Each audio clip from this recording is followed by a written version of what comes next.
Welcome, everyone, to the Islanders Never Say Die podcast. I'm your host, TJ, and with me here, as always, is our NHL analyst and expert, the grumpy old man.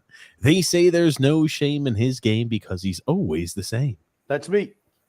And with us today, special guest, Coach Tommy Baffy. How are you this evening, Coach Tommy B? Look, he's got himself a fancy little what do you call it? Poster rub. Islanders poster from my sweetheart on Valentine's Day yesterday. Perfect gift. I thought maybe we should give you your walking papers. That was also discussed too. But great to be with you guys tonight.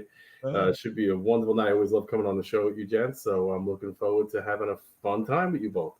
Always love having Coach Tommy B on the show.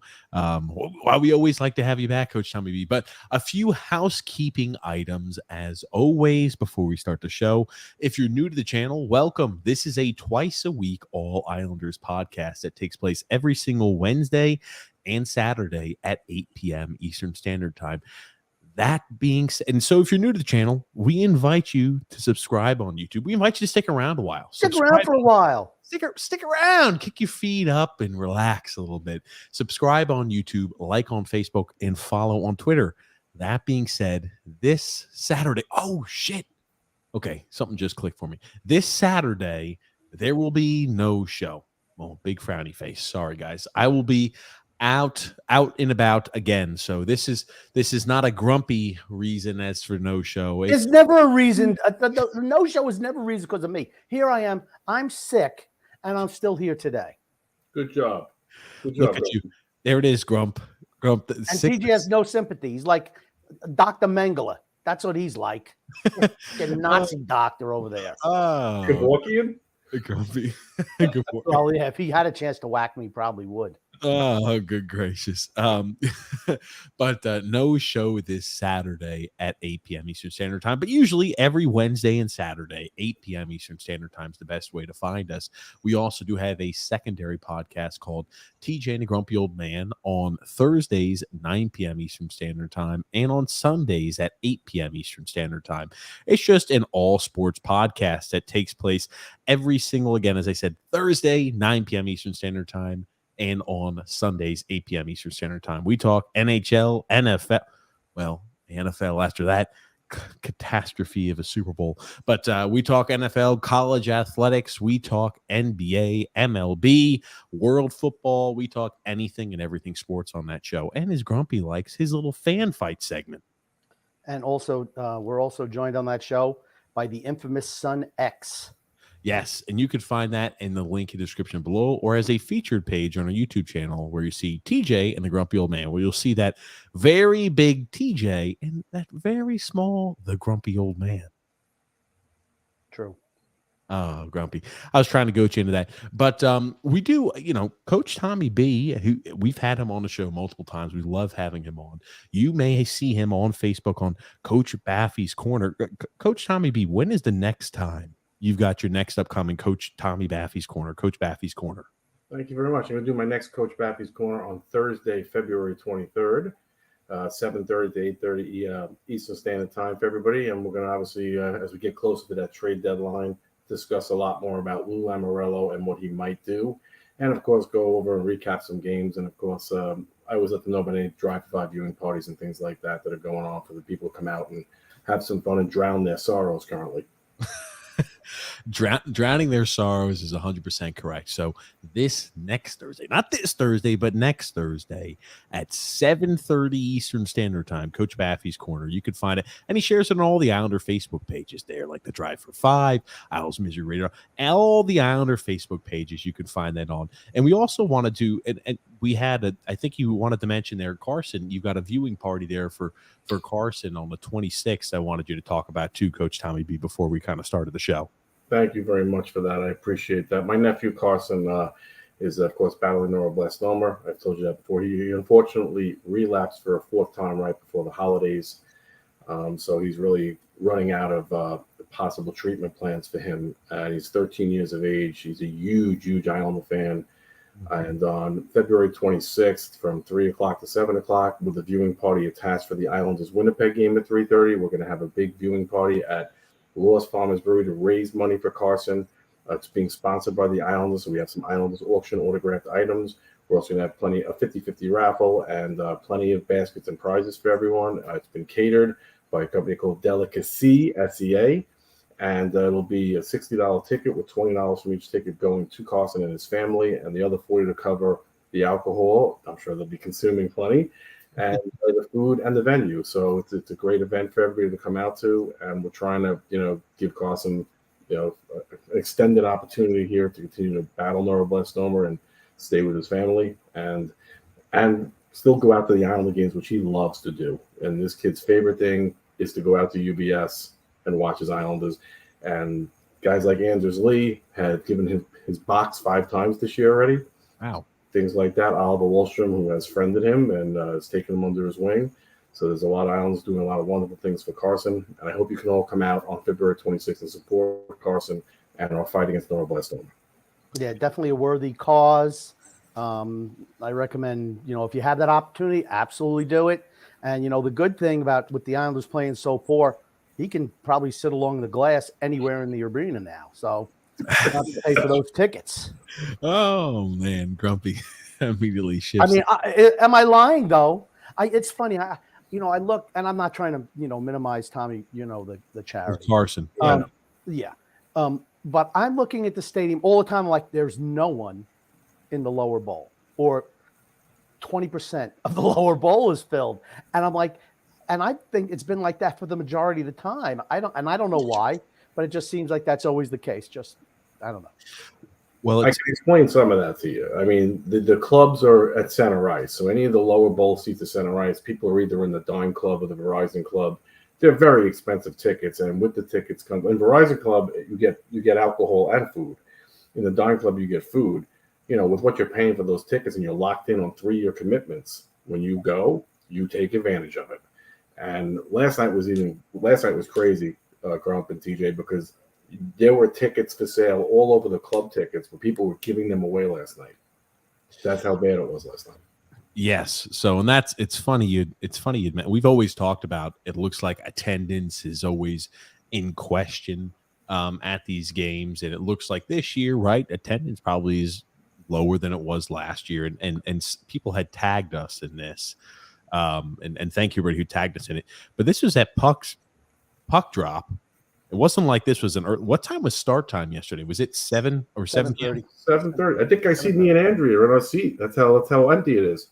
But I mean, but it's not like this is pregame or during warm-ups. No, this is 1 minute into the first period. You just see how empty it is. It's not what you expect. In defense, it's a Tuesday night game.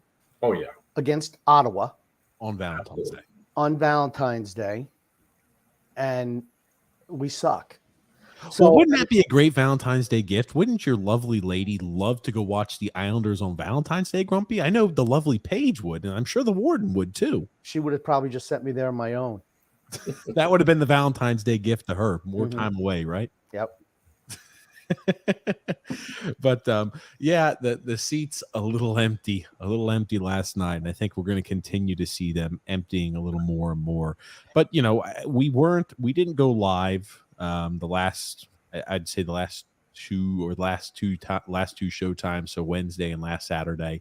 And it's funny, even though we mentioned right off the top, people start messaging, oh, TJ and Grumpy are not doing their show because the Islanders are playing good hockey right now. Yeah. Yeah. Good hockey. People look at it and they say 6 points out of a possible 10 right now, this point of the season. That's good hockey. 3 losses and 2 wins. That's good hockey. Not first lottery teams. Yeah. Not first lottery team. And by the way, Friday night will probably be packed. It's the Pittsburgh Penguins. You know, there's one of the teams we have to beat head to head is Pittsburgh or Washington, obviously, in general.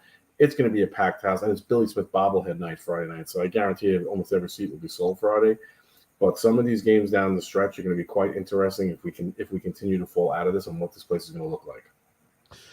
You know, the thing I'm kind of happy about and encouraged about right now, we talk about, you know, the things that kind of worry us about this team, but there are things that are very positive about this team right now. I'm excited for Lou Lamoriello to trade away more draft picks and more prospects for players. Maybe we can get some players on expiring deals. That's going to make me excited with the way the team's been playing as of recent. TJ and I have spoken off air on this. There's nothing left to move to get you anybody who's worth anything.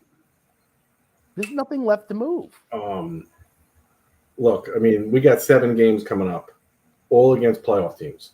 Yes. All right. If we don't, and I mean this, if we don't go 5-2, he's got no excuse to buy anybody.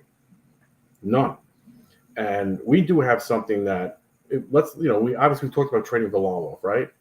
Trading Mayfield or a Parisi and getting some draft picks back. You know, we have something very valuable. We have a very valuable commodity right now that we could trade to get things. Cap space. Yeah, almost 10 million of it. Yeah, but the thing that always worries me is they had them retain half of the cap hit on Bo Horvat, which would indicate to me they're not done. They're just getting started. We've talked about it. Guys on expiring deals like your Scott Mayfield, your Varlamovs, guys even like Parise. Parise you might be able to sign back, but guys like Varlamov, guys like Scott Mayfield, you're not going to be able to sign back this year. Now, since the last time we had a show, we originally traded for Bo Horvat. We're going to talk about that with Coach Tommy B, but we also signed him to an extension. 8 years by $8.5 million. So, you're seeing next year, right, when that Matt Barzal contract kicks in, it's only about $2 million more than what he's currently getting paid. But when that contract kicks in, we're going to have more limited cap space. I kind of want to talk a little bit about Coach Tommy B and with Coach Tommy B, what he thought about the trade for Bo Horvat. We're going to talk a little bit about the contract as well and kind of what our opinion is on that. To me, it's because he signed the deal, it makes the trade look a little bit better. Because, I mean, look, I think we'd all agree Bo Horvat's a very good hockey player. To me, though, on a championship team, Bo Horvat's your second-line center, not your first-line center. Okay? So now we have 2 Brock Nelsons. But Bo's better than Brock, but we have 2 kind of Brock Nelsons. The contract, to me, is an overpay. But, of course, if you want guys to stay here, you have to overpay them. That's how it works here right now. All right? Just the last 2 or 3 years of that deal are going to be rough. And it's kind of scary on how that deal is going to end up. Where is it going to be? Where are we going to be in the middle of this deal and we're paying him 8.5? Is it going to be him and Barzal and Sorokin and everybody else, and Dobson and everybody else stinks? Is it going to be that type of a situation? Because we keep giving away draft picks and assets. And I've told everybody this about Aatu Räty. He's going to be a 30-goal scorer in this league. I'm telling you right now. And we're giving up a first-round pick in one of the best drafts in the last 2 decades unless we get lucky and flop and end up in that top 12. I mean, this is the worst nightmare for me is if we don't make the playoffs and the pick falls between 13 and 16. That's a nightmare to me. Yeah. And Get ready for that. Get ready for that. I think we're going to be, unfortunately, in that spot too. I don't think we're as bad as a bottom 12 team. I know that we've lost the last 3 games in a row. I can't imagine us being a bottom 12 team in the NHL. I still think we're going to add a deadline, which is just going to be another shot in the foot And I don't know how many goals Ratu is going to score. I thought what we saw from him in very limited capacity, I liked it. I mean, the guy was producing. He had a nose not only for where to be on the ice. He has a good shot, a quick release, and he's a guy where didn't mind back checking. He had complete energy out there on the ice when he was playing and centering guys like Matt Martin and Ross Johnston. This is a guy who I think, right, he projects to be probably a number 2 center. Worst case scenario, let's say he flops out, and there's a possibility that maybe a number 3 center. He's a guy who I think has the ability to be an everyday NHLer. That's important. I think he probably is a number 2 center type of quality player. And you're right, this draft is one of the deepest drafts we've seen in 2 decades. And a 200-foot game for a 20-year-old kid. Yeah. And that's not something you see very often at a kid that mature that he plays, from goal line to goal line and knows where to go, play defense and all that stuff. Yeah, can he improve his skating a little bit? Yes, but they all lied to you and said he couldn't skate. He's actually a pretty good skater. And his shot is excellent. And you see when he gets an opportunity to hit a hole, he hits the hole. There's nothing I don't like about him. I think Vancouver got a nice present from us there. And again, I like Bo Horvat a lot, so I'm not knocking Bo Horvat. But to me, he's Brock Nelson. And the only way this eventually makes sense is if we trade Brock Nelson and get a plethora of picks for Nelson, then it makes sense. That's what we've kind of talked about. What's the direction of the team? When you add a piece like Bo Horvat, they did sign him long-term, right? So that makes the deal a little bit more palatable. I still think even unless you, as you mentioned, you're starting to offload some of these pieces on expiring deals, you're offloading a guy like Brock Nelson. That trade does not make sense to me. It really doesn't. I think that it's a guy who is in the prime of his career. Let's be honest, he's having a career year and a contract season. Some players do that. Some players continue. Brock Nelson, remember, had a career year and a contract season, and he's just continued to chug along, and he's playing his best hockey I think we've ever seen still to date. Most players don't continue on that pace, though. And a lot of times when you're 27, 28 years old, I mean, that's the peak. That's where Bo Horvat is. And this is a team that was not a Bo Horvat away from winning a Stanley Cup. I know it helps the long-term solution, but we have completely thrown every young prospect we've had. We've pretty much gotten rid of those. We have a few still left, and we don't bother with draft picks. We don't need first-round picks. Yeah, we've already given away our third-round pick for this year too, and the deepest draft that we've seen in 2 decades. Put that picture up again in that arena. Because that's what that arena is going to look like for maybe 3 or 4 years running now because of what he's doing to our system and just leaving ourselves with the 32nd ranked system in the NHL. That picture is going to be a mainstay in a couple of years for a good 3 to 5 year stretch. And that's why Grumpy, right? They're the property brothers, Grump. What type of response is that? I don't know. For me, I look at Bo Horvat and how quick he signed that deal. I question how much he wants to be on a winning team because all he had to do was wait, 3 months, and he'd have his pick of the litter, whatever team he wanted to go to. Yeah. There's no way that he could have came in, spent 2 days on Long Island and said, oh man, I've wanted to be here my whole career. So it told me that he just wants stability for his family. And there's nothing wrong with that. Not at all. But that's his choice. But that's the issue that I had with making that trade. If you wanted to sign him in the offseason for that, I'm fine with it. You keep your assets. You throw whatever money you want at him in the offseason. I mean, it sounds like he was going whoever offered him the most money, or he knew what his value was. And that was the number that his agent threw out there. And Lamoriello said yes, because there was no way that Lamoriello would not have signed. I think he could have offered him. If his agent said, I want $9 million a year, Lamoriello would have said yes as well.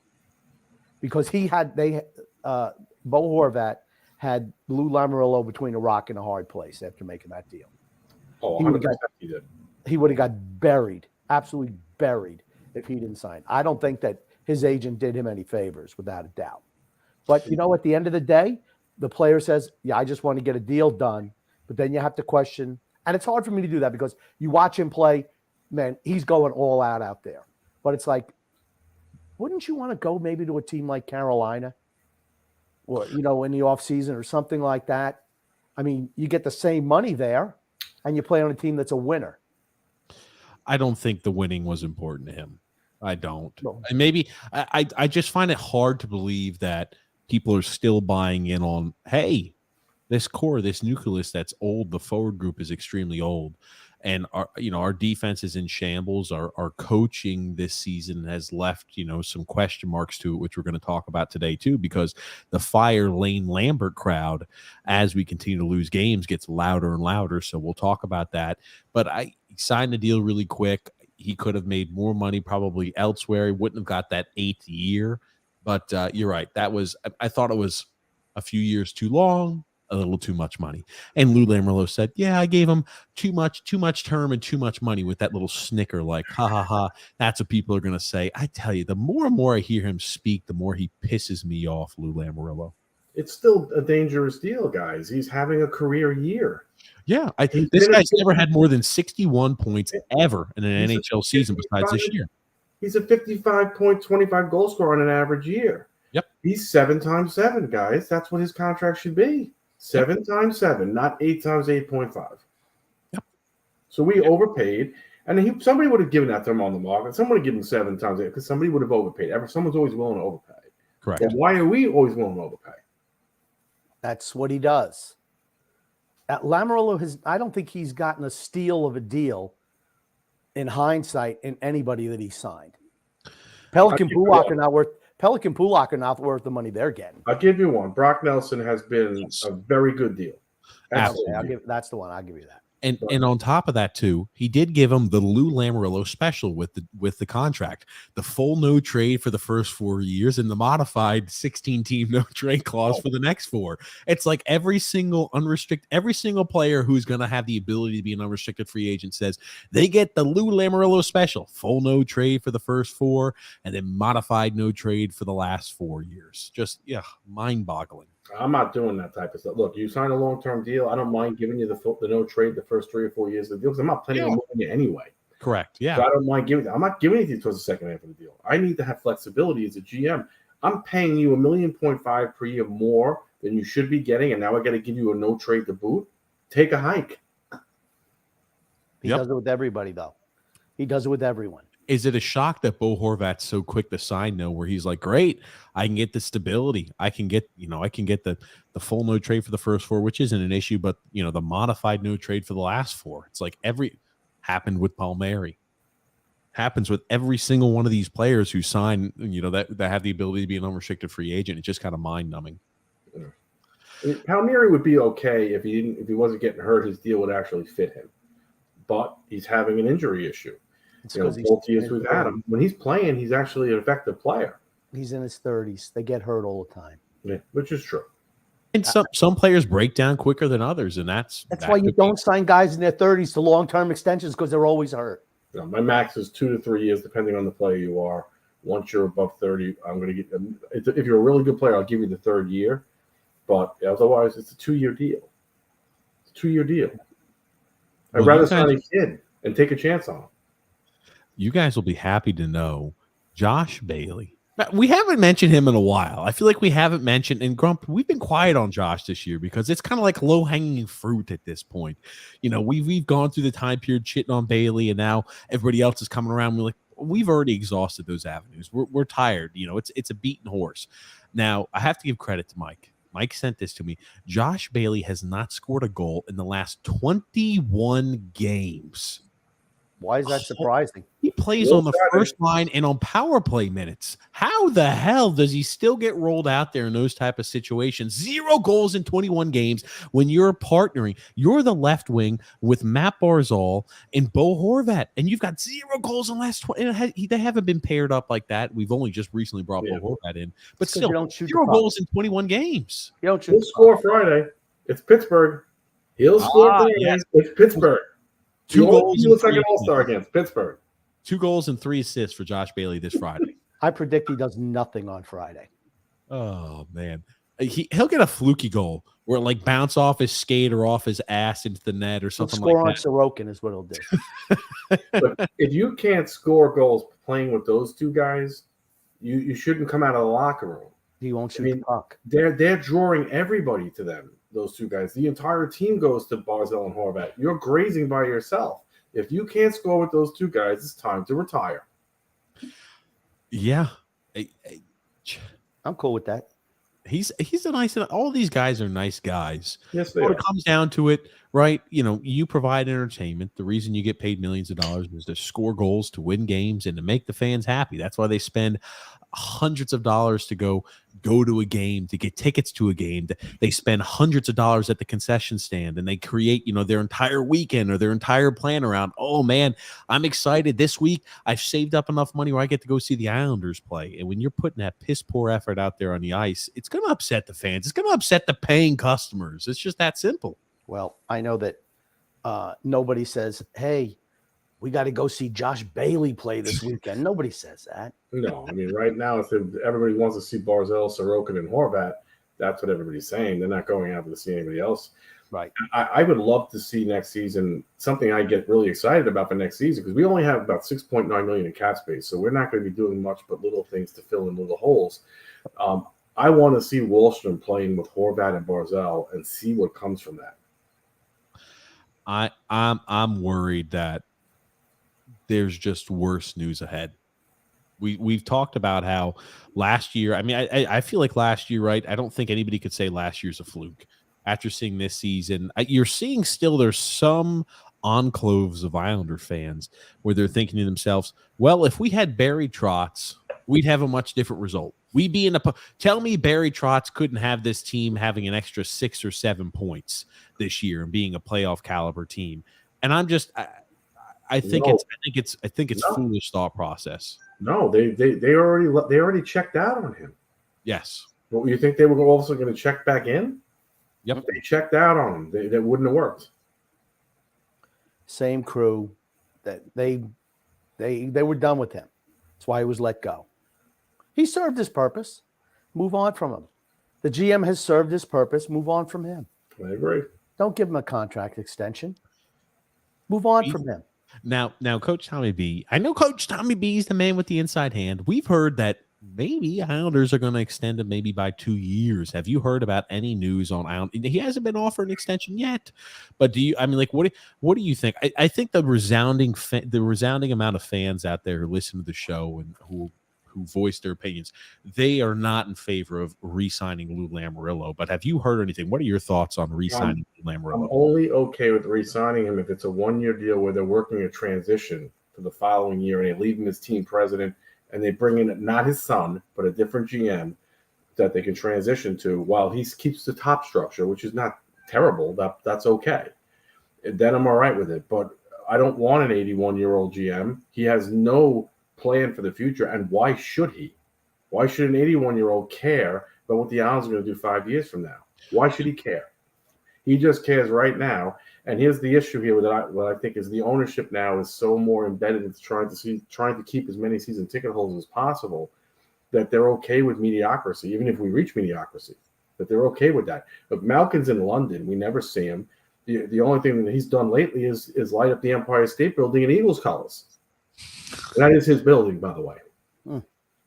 Oh man! Now, I thought they were Jets colors. I've always thought it's so odd that's the mentality that they have. I mean, these are businessmen; they're smart men. They know what they're doing in that regard. They know how to make money. It's not unless you're planning on selling the team. You're not thinking, oh, I only want to see what the profit and revenue of this team and the organization, the franchise, is going to look like for 1 or 2 or 3 years, right? You're thinking, right? I've just spent how many millions of dollars building this arena. I want to see what profits look like over 10-year, 15, 20-year time period, because with all that front end investment, you're going to want a return on that. So it's just like to have the team where we're continuing to say, let's double down. Let's double down. I firmly believe we're going to double down. Grumpy mentioned we have nothing to trade. I think we're giving up our 2nd round pick this year. I think, right? I know this year was a conditional pick. I think it's going to be a conditional next year selection to where no matter what, maybe we'll give the next 2 years, we'll have no 1st round pick as well. For who? I couldn't tell you what they're going to. No one is trading for a 2024 1st round pick this year. It's not happening. For who? I mean, are we trading a second-round pick and Robin Saleh, who it's pretty obvious that Lou hates the guy? So we just basically buried him, and he's a kid that has some talent, and we should be playing. I've seen names like that. People are, and again, like, and the reason I say, like, when you say who, I don't know, because that you see all these sites that throw every single name on the wall. Oh, Vladimir, the Islanders are calling on The fourth period says the Islanders are calling on Vladimir Tarasenko. This site says the Islanders are calling back. I think we're going to add a defenseman if we add. I think we are going to add. I think we're adding a defenseman. We have nothing to give up. No, we give a Bolduc, which I will blow my top. Yeah, but trade Bolduc. We are overvaluing Samuel Bolduc. We're overvaluing. He's had a good year this year in the AHL. Okay. Yes. We're over as an Islander prospect. We're overvaluing him. He doesn't have value around the league. Who are you going to get? Who are you going to get? Who's going to have an impact on your defensive back end? And you're giving up Samuel Bolduc. And I want to backtrack it. I said Vladimir Tarasenko's already been traded to the Rangers, but I remember his name was being thrown out there for a while. But it's like, you look at what a rental cost in Vladimir Tarasenko, it cost them the Rangers, right? And I thought the Rangers came away easily the victor in that deal. Well, people said, oh, the Islanders got much better value than the Rangers did. Vladimir Tarasenko deal. I disagree. They got the Rangers are giving up their worst first-round pick between the Dallas Stars and the New York Rangers. I mean, the Stars could win the Western Conference for all we know at this point. I mean, the Western Conference is so unbelievably weak. The Stars have had a good season, and maybe one of those teams make a run. You're looking at a late 20, maybe. Hey, if things fall right, you're looking at an early 30th over a 30th overall there for a selection. And, you're looking at, they got a depth defenseman, doesn't really add much value. Sammy Blaze, I mean, a 4th-round pick. Nothing. They gave up nothing. The first round pick is the value that they're giving up. Yeah, and think about it. Like, our first-round pick is going to be probably 15 picks before 16, theirs. Whatever it's going to be. Maybe, it depends. I mean, honestly, I can never root against the Islanders, but if they were ever to really crash in this 7-game stretch here and go like 1-6 or 2-5, it may force him to sell, and then they'll just be playing younger guys and they'll implode and they'll end up in that bottom 12, and then at least the pick will be safe. Because I don't mind if it's 2024, I can live with it. And if they trade for a first-round pick for Bally or Mayfield and you add one back, then at least I feel we got our capital back. And by the way, if I go take half of Patrick Kane's salary for somebody, I should be getting a first-round pick, shouldn't I? I would think so.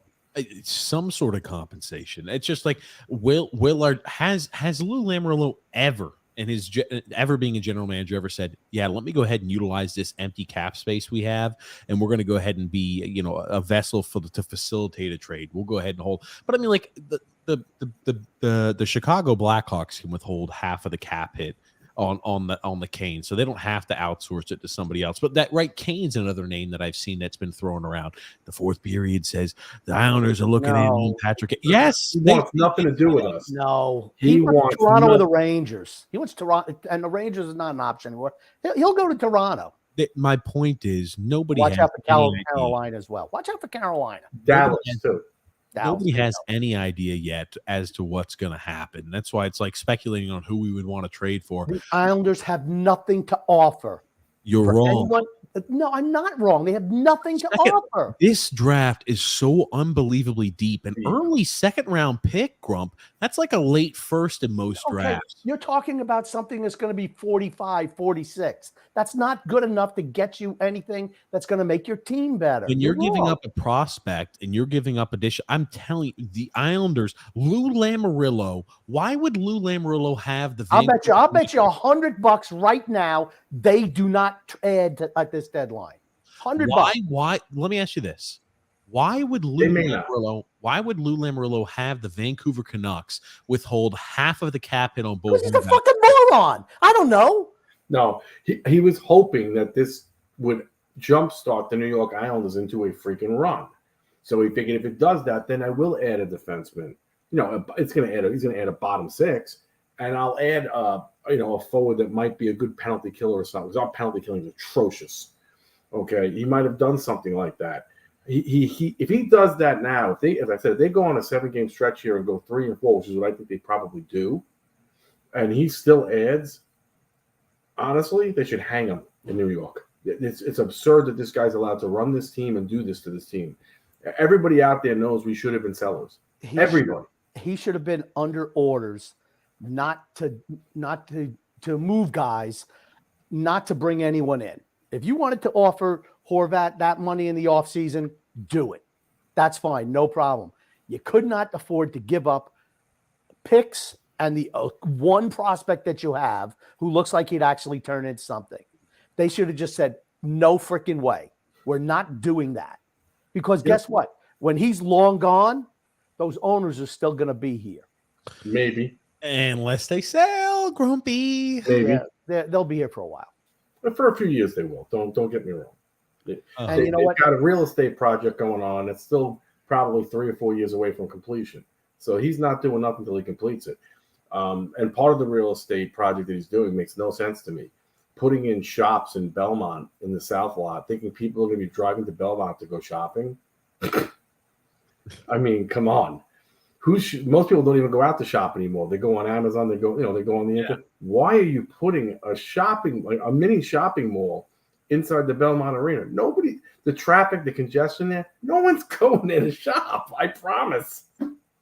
Oh man, they're not selling the team anytime soon, though. At the end of the day, when he's gone, they're going to have to pick up the pieces, and they're going to say, "Geez, no one's coming here." I mean, I can't believe they're that dumb. I guess because I'm looking at them as being smart businessmen. I could not imagine them being that stupid. Well, the way you sell it, Grump, is that once you finish the project and the NHL awards you the All-Star game and then the draft and back-to-back years, which are big sellers, then you can, like, he's already raised the value of this team a lot of money, by the way. He has. Yeah. All right. So now you're going to raise it even more and offer those events. And you're going to get somebody like, I don't know, like a Steve Cohen to come in who doesn't care about money because he's got more than he ever will need in 8 million lifetimes. He'll come in just to buy the team and put him on SNY so he'll buy that network. He'll buy the Isles. He'll have the whole plethora. It just makes sense for Steve Cohen to do something like that. That's why for Malkin, I'm going to maximize when I want to sell this. When's the perfect time to sell? And the perfect time to sell is when the real estate's done and the NHL awards us the All-Star game in the draft. He's right at the perfect point to sell, and he'll make so much money, and he'll walk away and laugh, and he can still put all those colors on the Empire State Building. Well, I look at it this way. If the team sucks, you're not going to get as much money for them, period. I think when you have a team that's bottom 10 in the league, which is where we're headed, because what are you going to do in 2 years? All the vets are out of contract. The vast majority of the vets are out of contract. Thank God. You have no one to come in and fill in. No one, because you've stripped the system bare. You have no draft picks. I mean, I don't. Hey, that's Grumpy. Now with all that available cap space, we're going to start signing unbelievable free agents. We're going to finally get the free agents that we've been wanting as Islander fans for all those years, Grumpy. Yeah, like I said, I can't think of a team. We're bottom 5 team in the league, I think, within the next couple of years, without a doubt. Bottom 5.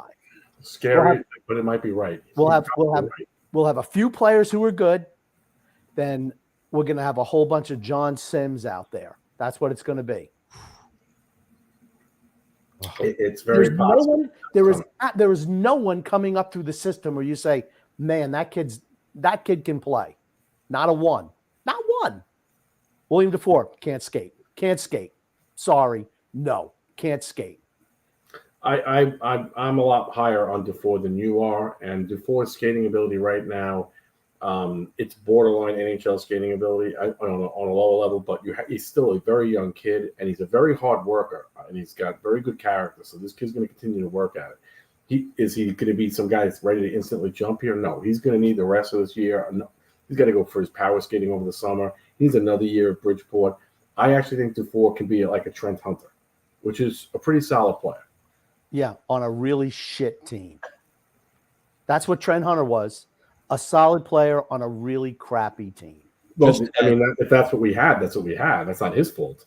To stoke the embers of the fire. Remember, we talked about all the ridiculous rumors. So Pagnota, he actually blocked us for a while. I don't know from block, but we don't even talk about that. So I couldn't tell you. We had been blocked by them for eons. Couldn't tell you. Never interacted with the guy. He's But an Shay asshole. sent me a screenshot, so thank you, Shay. 12 teams with reps on the list of tonight's Chicago-Toronto matchup. And who would they be looking at possibly? Maybe Patrick Kane. And you know who you see on that list? The New York Islanders. Looky there. I wonder what the Islanders are doing there. The defenseman that Chicago's trying to trade off. Who's that? Who are they trying to move off the fence for? Trying to remember the guy's name. They're trying to trade 2 defensemen, the Blackhawks, including McCabe. And the other guy, I forgot the guy's name. No, not Jack Johnson. Who the heck could it be? They still have Seth Jones. I'm not up to date. It's not I'm not up to date enough on those Chicago defensemen. I'm sure somebody's going to hit somebody. Anaheim. Look at the teams on Anaheim. They're just looking to absorb contracts for futures, right? Yeah, that's what we should be doing. Philadelphia, the same thing, right? None of those teams are making the playoffs. Yeah, I mean, those teams should be looking to bring on contracts and get draft capital in return. I was trying to think. I mean, I always thought Varlamov would have been a good fit for Toronto, but now I don't think so. I think they're happy with Samsonov. So, I mean, it kind of is what it is at this point. I mean, Chicago has nothing. I don't think Chicago has anything I want. Nothing. The uniforms. Raleigh is a good fit for like the Kings, Vegas, Pittsburgh, Buffalo. Yeah. There's 4 or 5 teams where Volley would fit very nicely. And I'm sure those teams would be willing to cough up a first if they're trying to make a run at a cup. He has to be moved at the deadline. Scott Mayfield has to be moved at the deadline. Mayfield looks like he's already checked out on this team. Yeah. He knows he's not coming back. That's correct. We cannot afford to pay. And here's the thing: we shouldn't pay him because that's a guy who's on the free agent market. And most teams, he's a top 4 defenseman. On our team, he's a bottom 6 guy, and he's got playoff experience. He's got an abundant amount of playoff experience. He's been really successful in the postseason. He's going to get $4.5 million at least on the open market. We're not going to pay him that with the remaining 6 and. We're not gonna sign back Scott Mayfield. He's a guy who has to be moved. We have to start selling these pieces. There's no UFAs on this team that I would even consider signing back. Not well, Parise, if he's cheap, sure, why not? Move on. He's 38 years old. Move on from him. He'll be 39 next year. No, we can. If Parise loves it here so much, we can trade him for a 3rd round pick or a 2nd round pick, and then re-sign him in the offseason. Why doesn't anybody think like this? People, okay. The whils have fallen off for Zach Parise. Yeah, the wheels have fallen off. That's true. He's not the same player he was early. His expiration date has happened. It hit. It hit after the first 30 games this year. He's been invisible since then. Just has been. Hey, he's 38 years old. He's done. Bye-bye. If we had a young player, he'd be gone. You bring in somebody, who's making entry. Tell me Hunter Fashion can't do the same thing he does. I like Hudson Fashion a lot. I'd bring him back. You said Hunter Fashion, Grumpy. You're the one who says that. I always say Hudson Fashion. Don't you forget it. Whatever. But no, I'd bring Hudson Fashion back. I'd give him. I wouldn't mind giving Hudson Fashion a 2 or 3 year deal at $900K to $1 million. That's a guy worth bringing back in the prime. He's fighting like a dog for his job.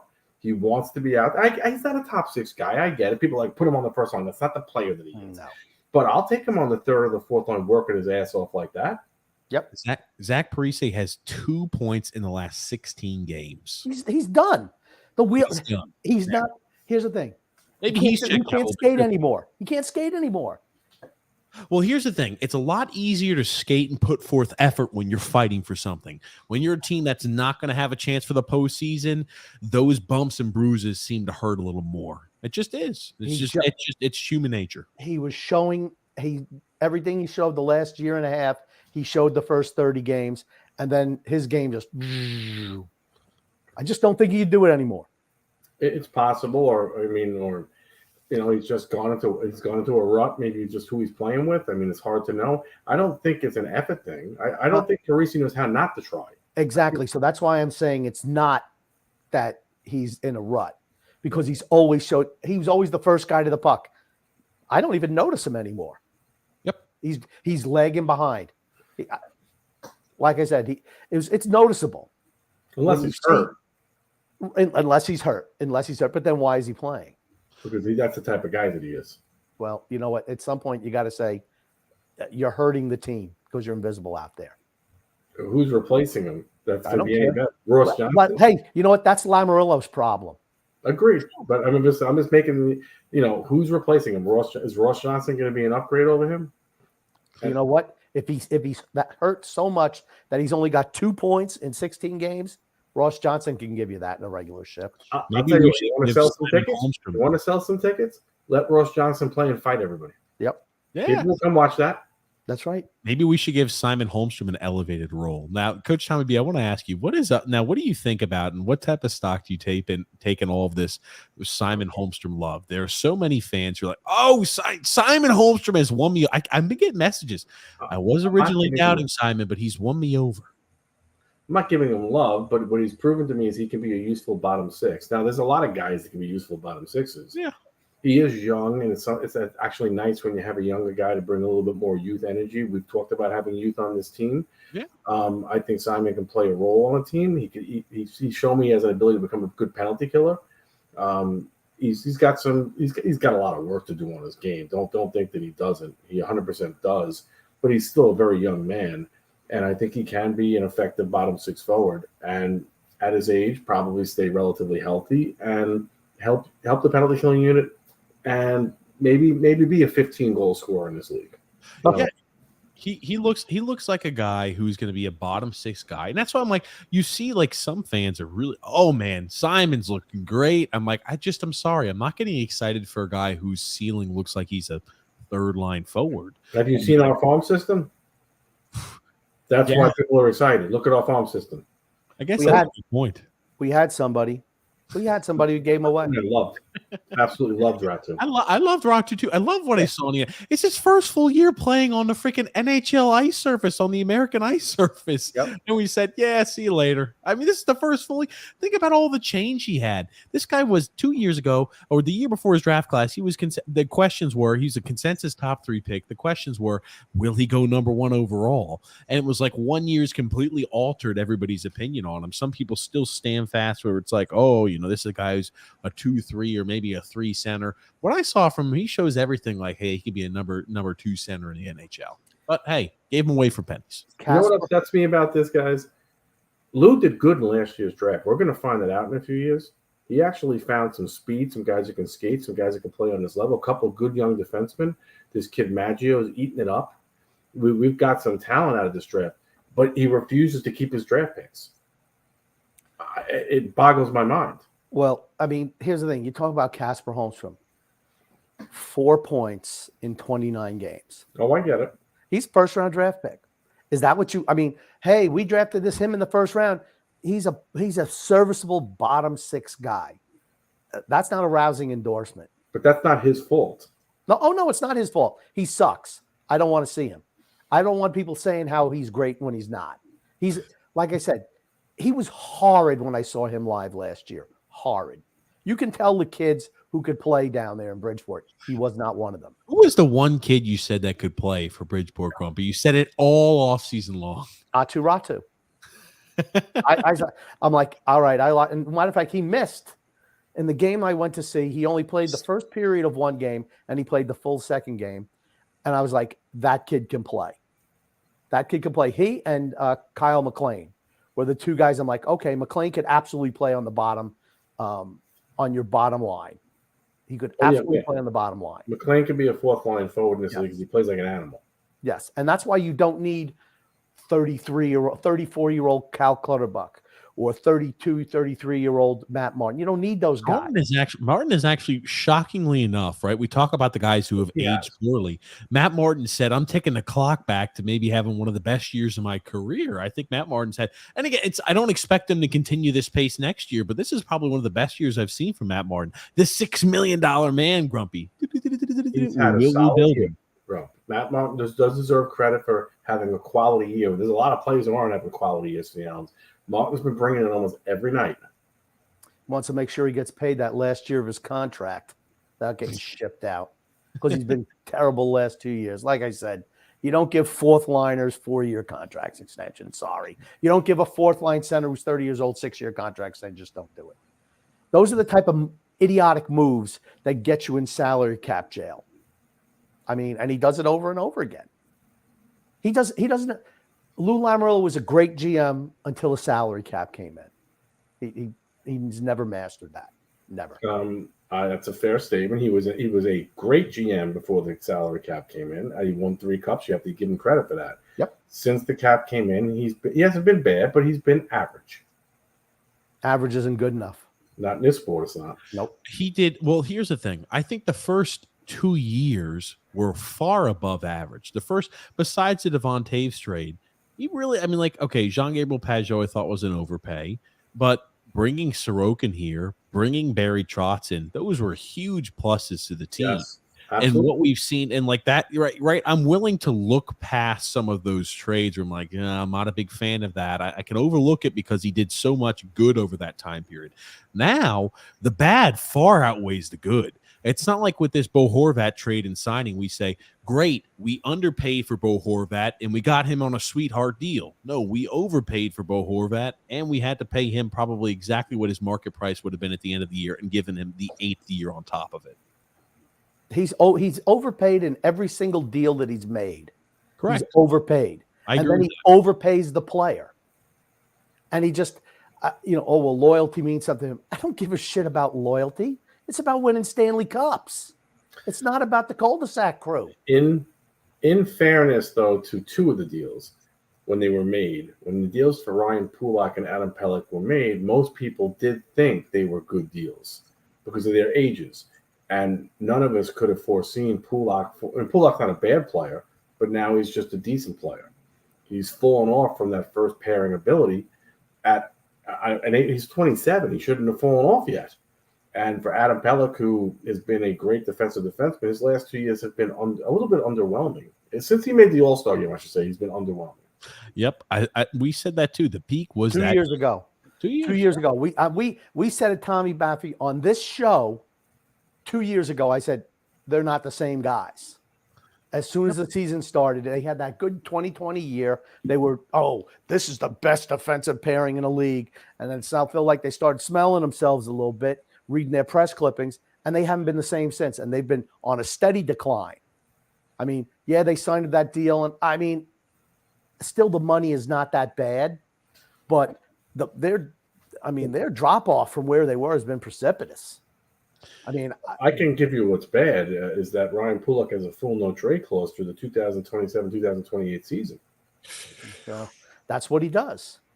And everyone, that's what all here's the thing. We're going to be bottoming out by that time period. So I think he'd be willing to waive. I wonder. Here's the thing. I almost feel like the guys who play on this team really don't give a shit if they win a cup or not. I think they're all just happy, all playing with their buddies for years on end. We all live in the same neighborhood. We all, it's a great life for us and our families. We're playing, the cul-de-sac crew, all our kids play in the street together. Yeah, there's no responsibility. There's no ramifications if you perform poorly because they're never going to move you because you all have no move clauses. I mean, Josh Bailey will get rewarded with first line minutes on the power play with 0 goals in 21 games, stuff like that. There's never competition. There's never competition for spots on this.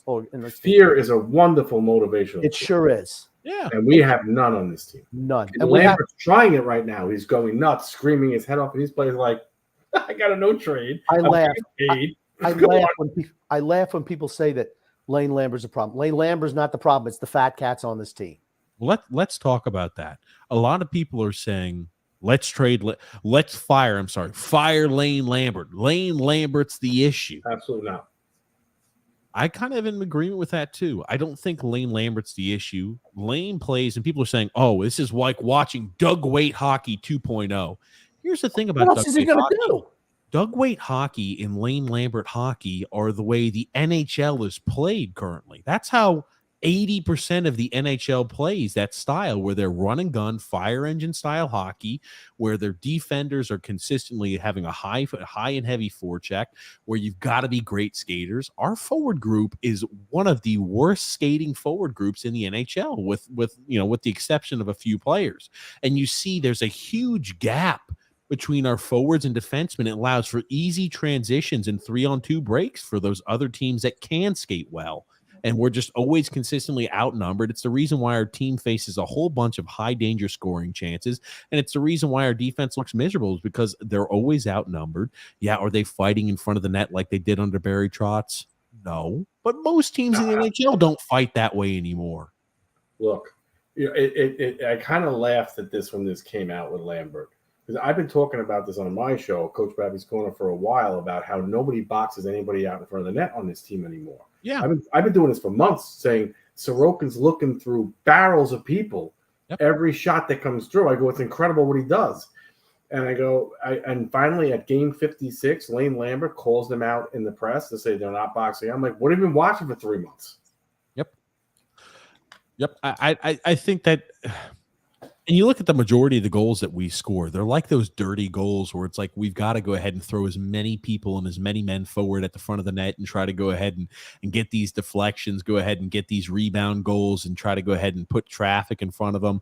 And, that's how we score on the offensive side of the puck, where defensively, though, we're not doing what we should be doing. And I think it's because Coach Lambert is more focused on, hey, we've got to generate more offense and score more goals, right? I think he really wants to coach the way the current NHL style is coached, but our cast and crew is not good enough to play that style.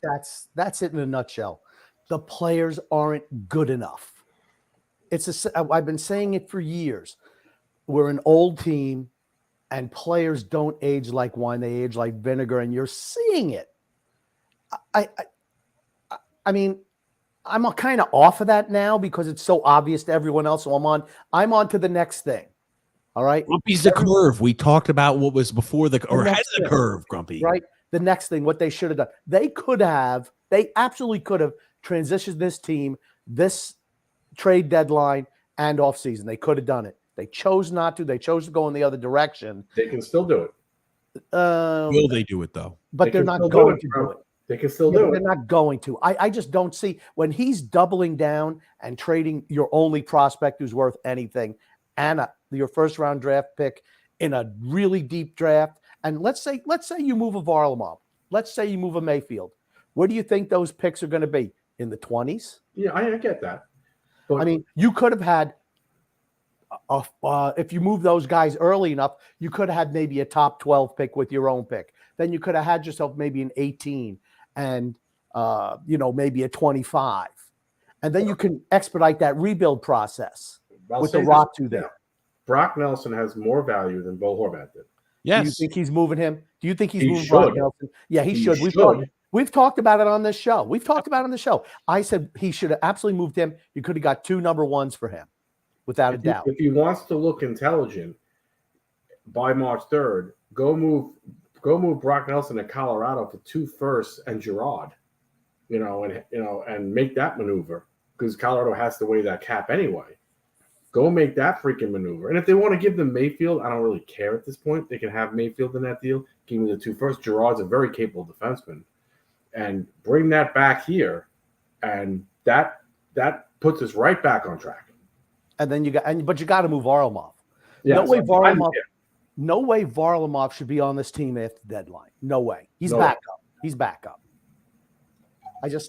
And I'll take the pick for Parisi too. Go move. That would be my 4 moves.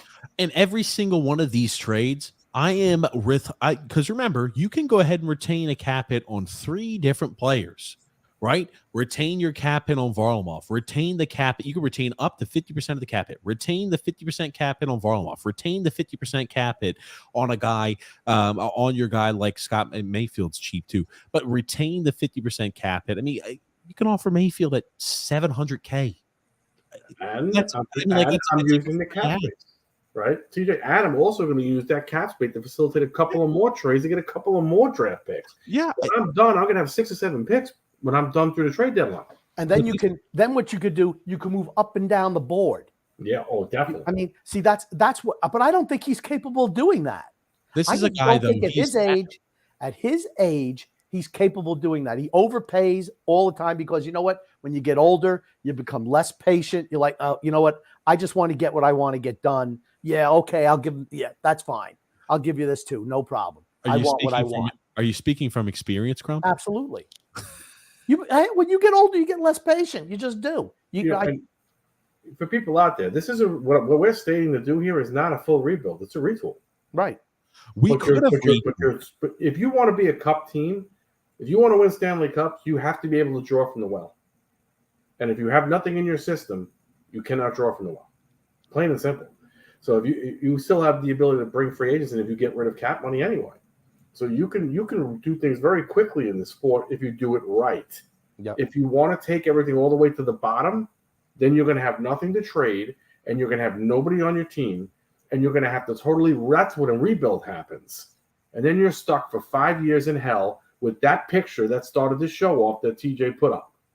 At least 5 years. And remember, because we've seen what happens when you don't execute the rebuild correctly, because there is that possibility when you do a full rebuild and you don't have good pieces to build around, that you've got a Chicago Blackhawks blow up the rebuild during a rebuild. They're right. They're on their second rebuild in the last, 5 years? Yeah, hey, they had to trade DeBrincat. They had to trade Doc. They went ahead and let Strome go. Like they blew it up during the blow up process.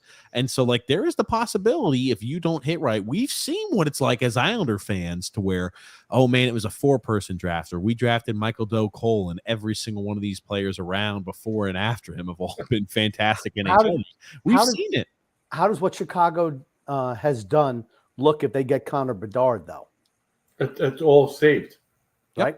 Right now, Connor Bedard and you wipe it all away. I mean, they're in Columbus, then those are the two bottom teams in the league. And one of those two teams probably going to get that first round draft, that first pick. He's McDavid. He's going to be McDavid. Yeah. Just as a right-hand shot. Oh man, I tell you, it's so just to clarify though, Coach Tommy B, you're not on board with the fire Lane Lambert crew. No, I don't blame this on him.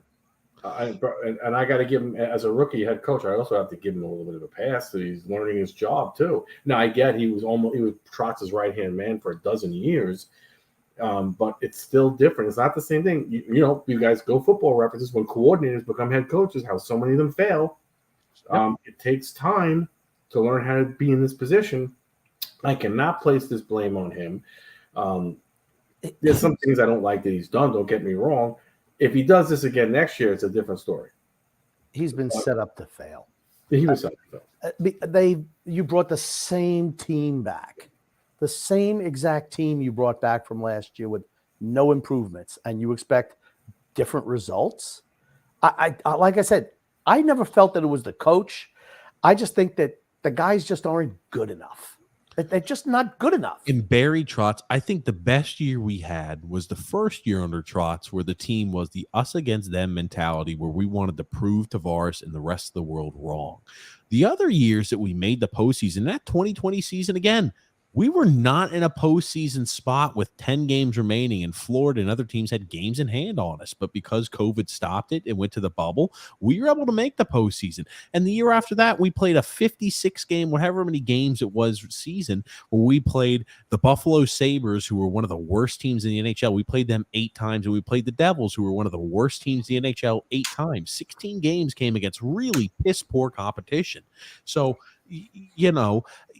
you look at those 2 years, yeah, it got us into the postseason, but we're a team that historically has struggled to get in the postseason. And it wasn't like we've made any huge additions. And as we had mentioned this, I think player personnel wise, maybe we took a little bit of a step forward in certain areas, but our forwards did get older. But we'd also mentioned regarding the head coach, I know the team had tuned out Barry Trotz. Barry Trotz we knew a much better head coach than a first-year Lane Lambert. We always said there were going to be issues he was going to have that he's going to have to learn through, and it's not going to be fixed immediately. So to have some expectation that Lane Lambert was going to come in here and be a Hall of Fame caliber coach his first year as an NHL head coach, I think it was just foolish. True. No, that's true. Absolutely. True. Like I said, it's a Lamoriello move. What would I do? I bring in a new GM in the offseason, and I bring in Joe Quenneville as coach. Oh, that's the ultimate great scenario. That's what I would do. That's what I would do. And everything, like I said, I'm moving. I'd move Nelson. We talked about that. I just don't see any of that happening. When he gives away Ratu in the first round pick for Horvat, where you could have had him as an unrestricted free agent at the end of the year, to me, maybe he didn't think that he'd want to come to Long Island if given a shot. I don't know. It seems like, and like I said, as I mentioned off the top, it seemed like Horvat just wanted to get his money.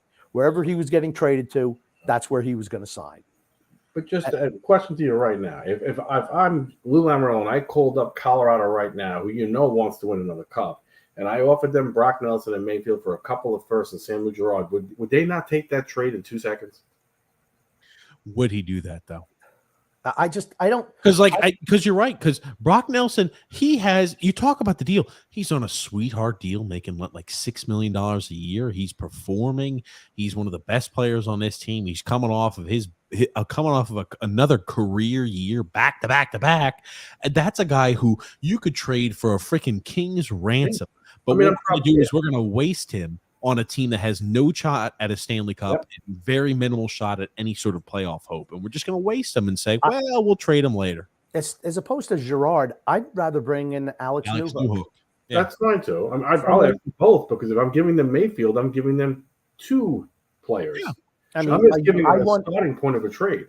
If I'm bringing in players, I want young guys who can grow with the team, who can be part of the solution going forward, as well as picks. And Brock, but I don't think he'd ever even consider moving Nelson. I don't think he'd even consider it.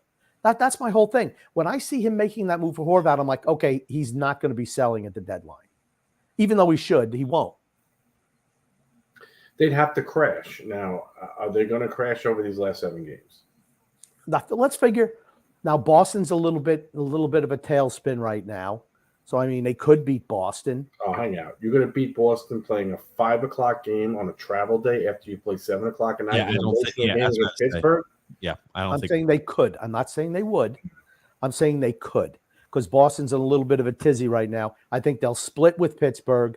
I think they're going to lose both games to Winnipeg. And this is why I pulled this. I think we'll beat the Kings at home. The record between our home and away is significantly different, as most would expect. But we would have to, right, in order to make the postseason. Most teams require 94 to 96 points to make the postseason. In order for this team to get 94 points, we have to win 66% of the remaining points out of the last 25 games this year. To give you context as to how many points that we've had out of our home and away games, we've earned so far 60.3% of all of our home game points and 46.4% of our away game points. Not only are we going to have to see a drastic increase in our away game production, but also a drastic increase in our at-home production in order to get to 94 or 96 points with a harder portion of our schedule upcoming. We have the 5th hardest remaining schedule in the NHL, ladies and gentlemen, where teams like Washington, teams like the Capitals, teams like the Penguins have the 17th and the 19th easiest remaining schedule left. Well, you're not making a postseason. You have to look at Florida as well. Florida's a team that's been really good at home this year, bad on the road, but they've only played 27 home games this year. Or 26 home games, 31 road games. So, the vast majority of their games going back down the stretch are going to be home games where they're really good. They got the same amount of points as we have, maybe 1 point less. But, it's not just Washington and Pittsburgh. It's, Buffalo. Buffalo has the 3rd toughest remaining schedule. But, yeah, you look at the Islanders, right? 4th toughest remaining schedule. You start scrolling down. Now, Pittsburgh is 13th toughest remaining schedule. The Capitals, 20th toughest remaining schedule. The Florida Panthers, let me look, 15th toughest. All of these, the Islanders by far have the toughest remaining schedule with less games in hand, and they're not even in the postseason as of right now. They're not making the postseason. It's that simple. And to do anything but sell would be criminally stupid by our general manager. But do you really see him moving anyone? He's not going to sell. He's not going to sell, which is you talk about a freaking fiery episode after the trade deadline, after we add pieces. Wow. We're not adding any more pieces. We're not going to add any pieces. Okay. I still think he could move Alam off, but I don't know if he's going to do anything else when you look at this. But, we're talking about what he should do, what any sensible GM would do. As I said, I still think that Varlamov, when it comes down to it, if he doesn't have Volley signed, he might. I think there's a good chance they'll move him if they have a bad stretch here, and he's not signed. I think Varlamov will get moved. But any sensible GM would already be thinking this, and any sensible GM would say, I got this piece, this piece, this piece, this piece. I'm going to sell that off right now. I'm going to free up a little extra cap space for next year to sign somebody in, and I'm going to use my cap space currently to include more draft picks. That would be sensible. And that's not a rebuild, ladies and gentlemen. That's a retool, and you're using it's called asset management. You're using your assets, you're managing it properly, and it doesn't mean we're giving up on the playoffs next year. It doesn't mean that at all. If you start to retool, I'm not expecting immediate production. I'm expecting the retool to be something like a 2 or 3 year process. And right, we talked about it. You could have been a really solid, well put together, good foundational team within 2 to 3 years, but this is just. I like Bo Horvat though. I like him a lot. I think philosophically, it's the wrong move for what the team needed. It makes me think that we're not. I mean, and let's say he's here for another 2 years. I feel confident that he'll trade next year's first round pick too. Yes. Every year he's here, he's trading away picks. He's not a guy who's 80 years old is not saying, yeah, let me start the rebuild for your team. He's saying, I can win one more cup before I die. I mean, unless it's a Depends commercial, I'm not hiring him for anything. He's old. I mean, if he does not start to do what we're telling him to do, and they keep him here for another year or two, our team's going to look like Hiroshima after the bomb. That's what we're going to look like. It's going to be like the late 90s is what it's going to look like. Oof.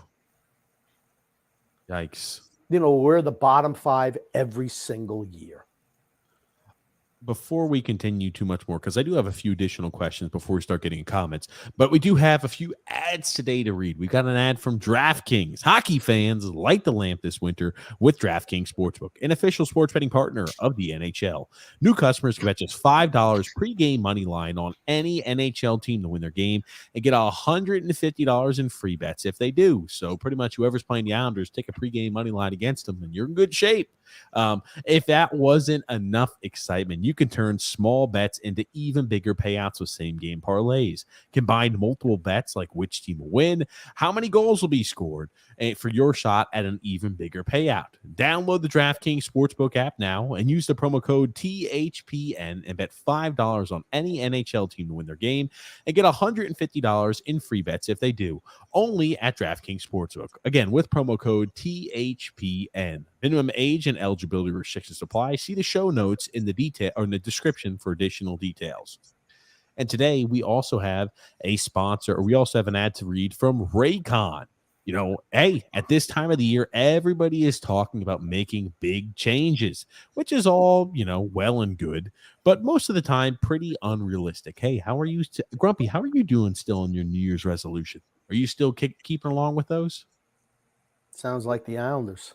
Oh, want to make changes, but don't know if they can do it.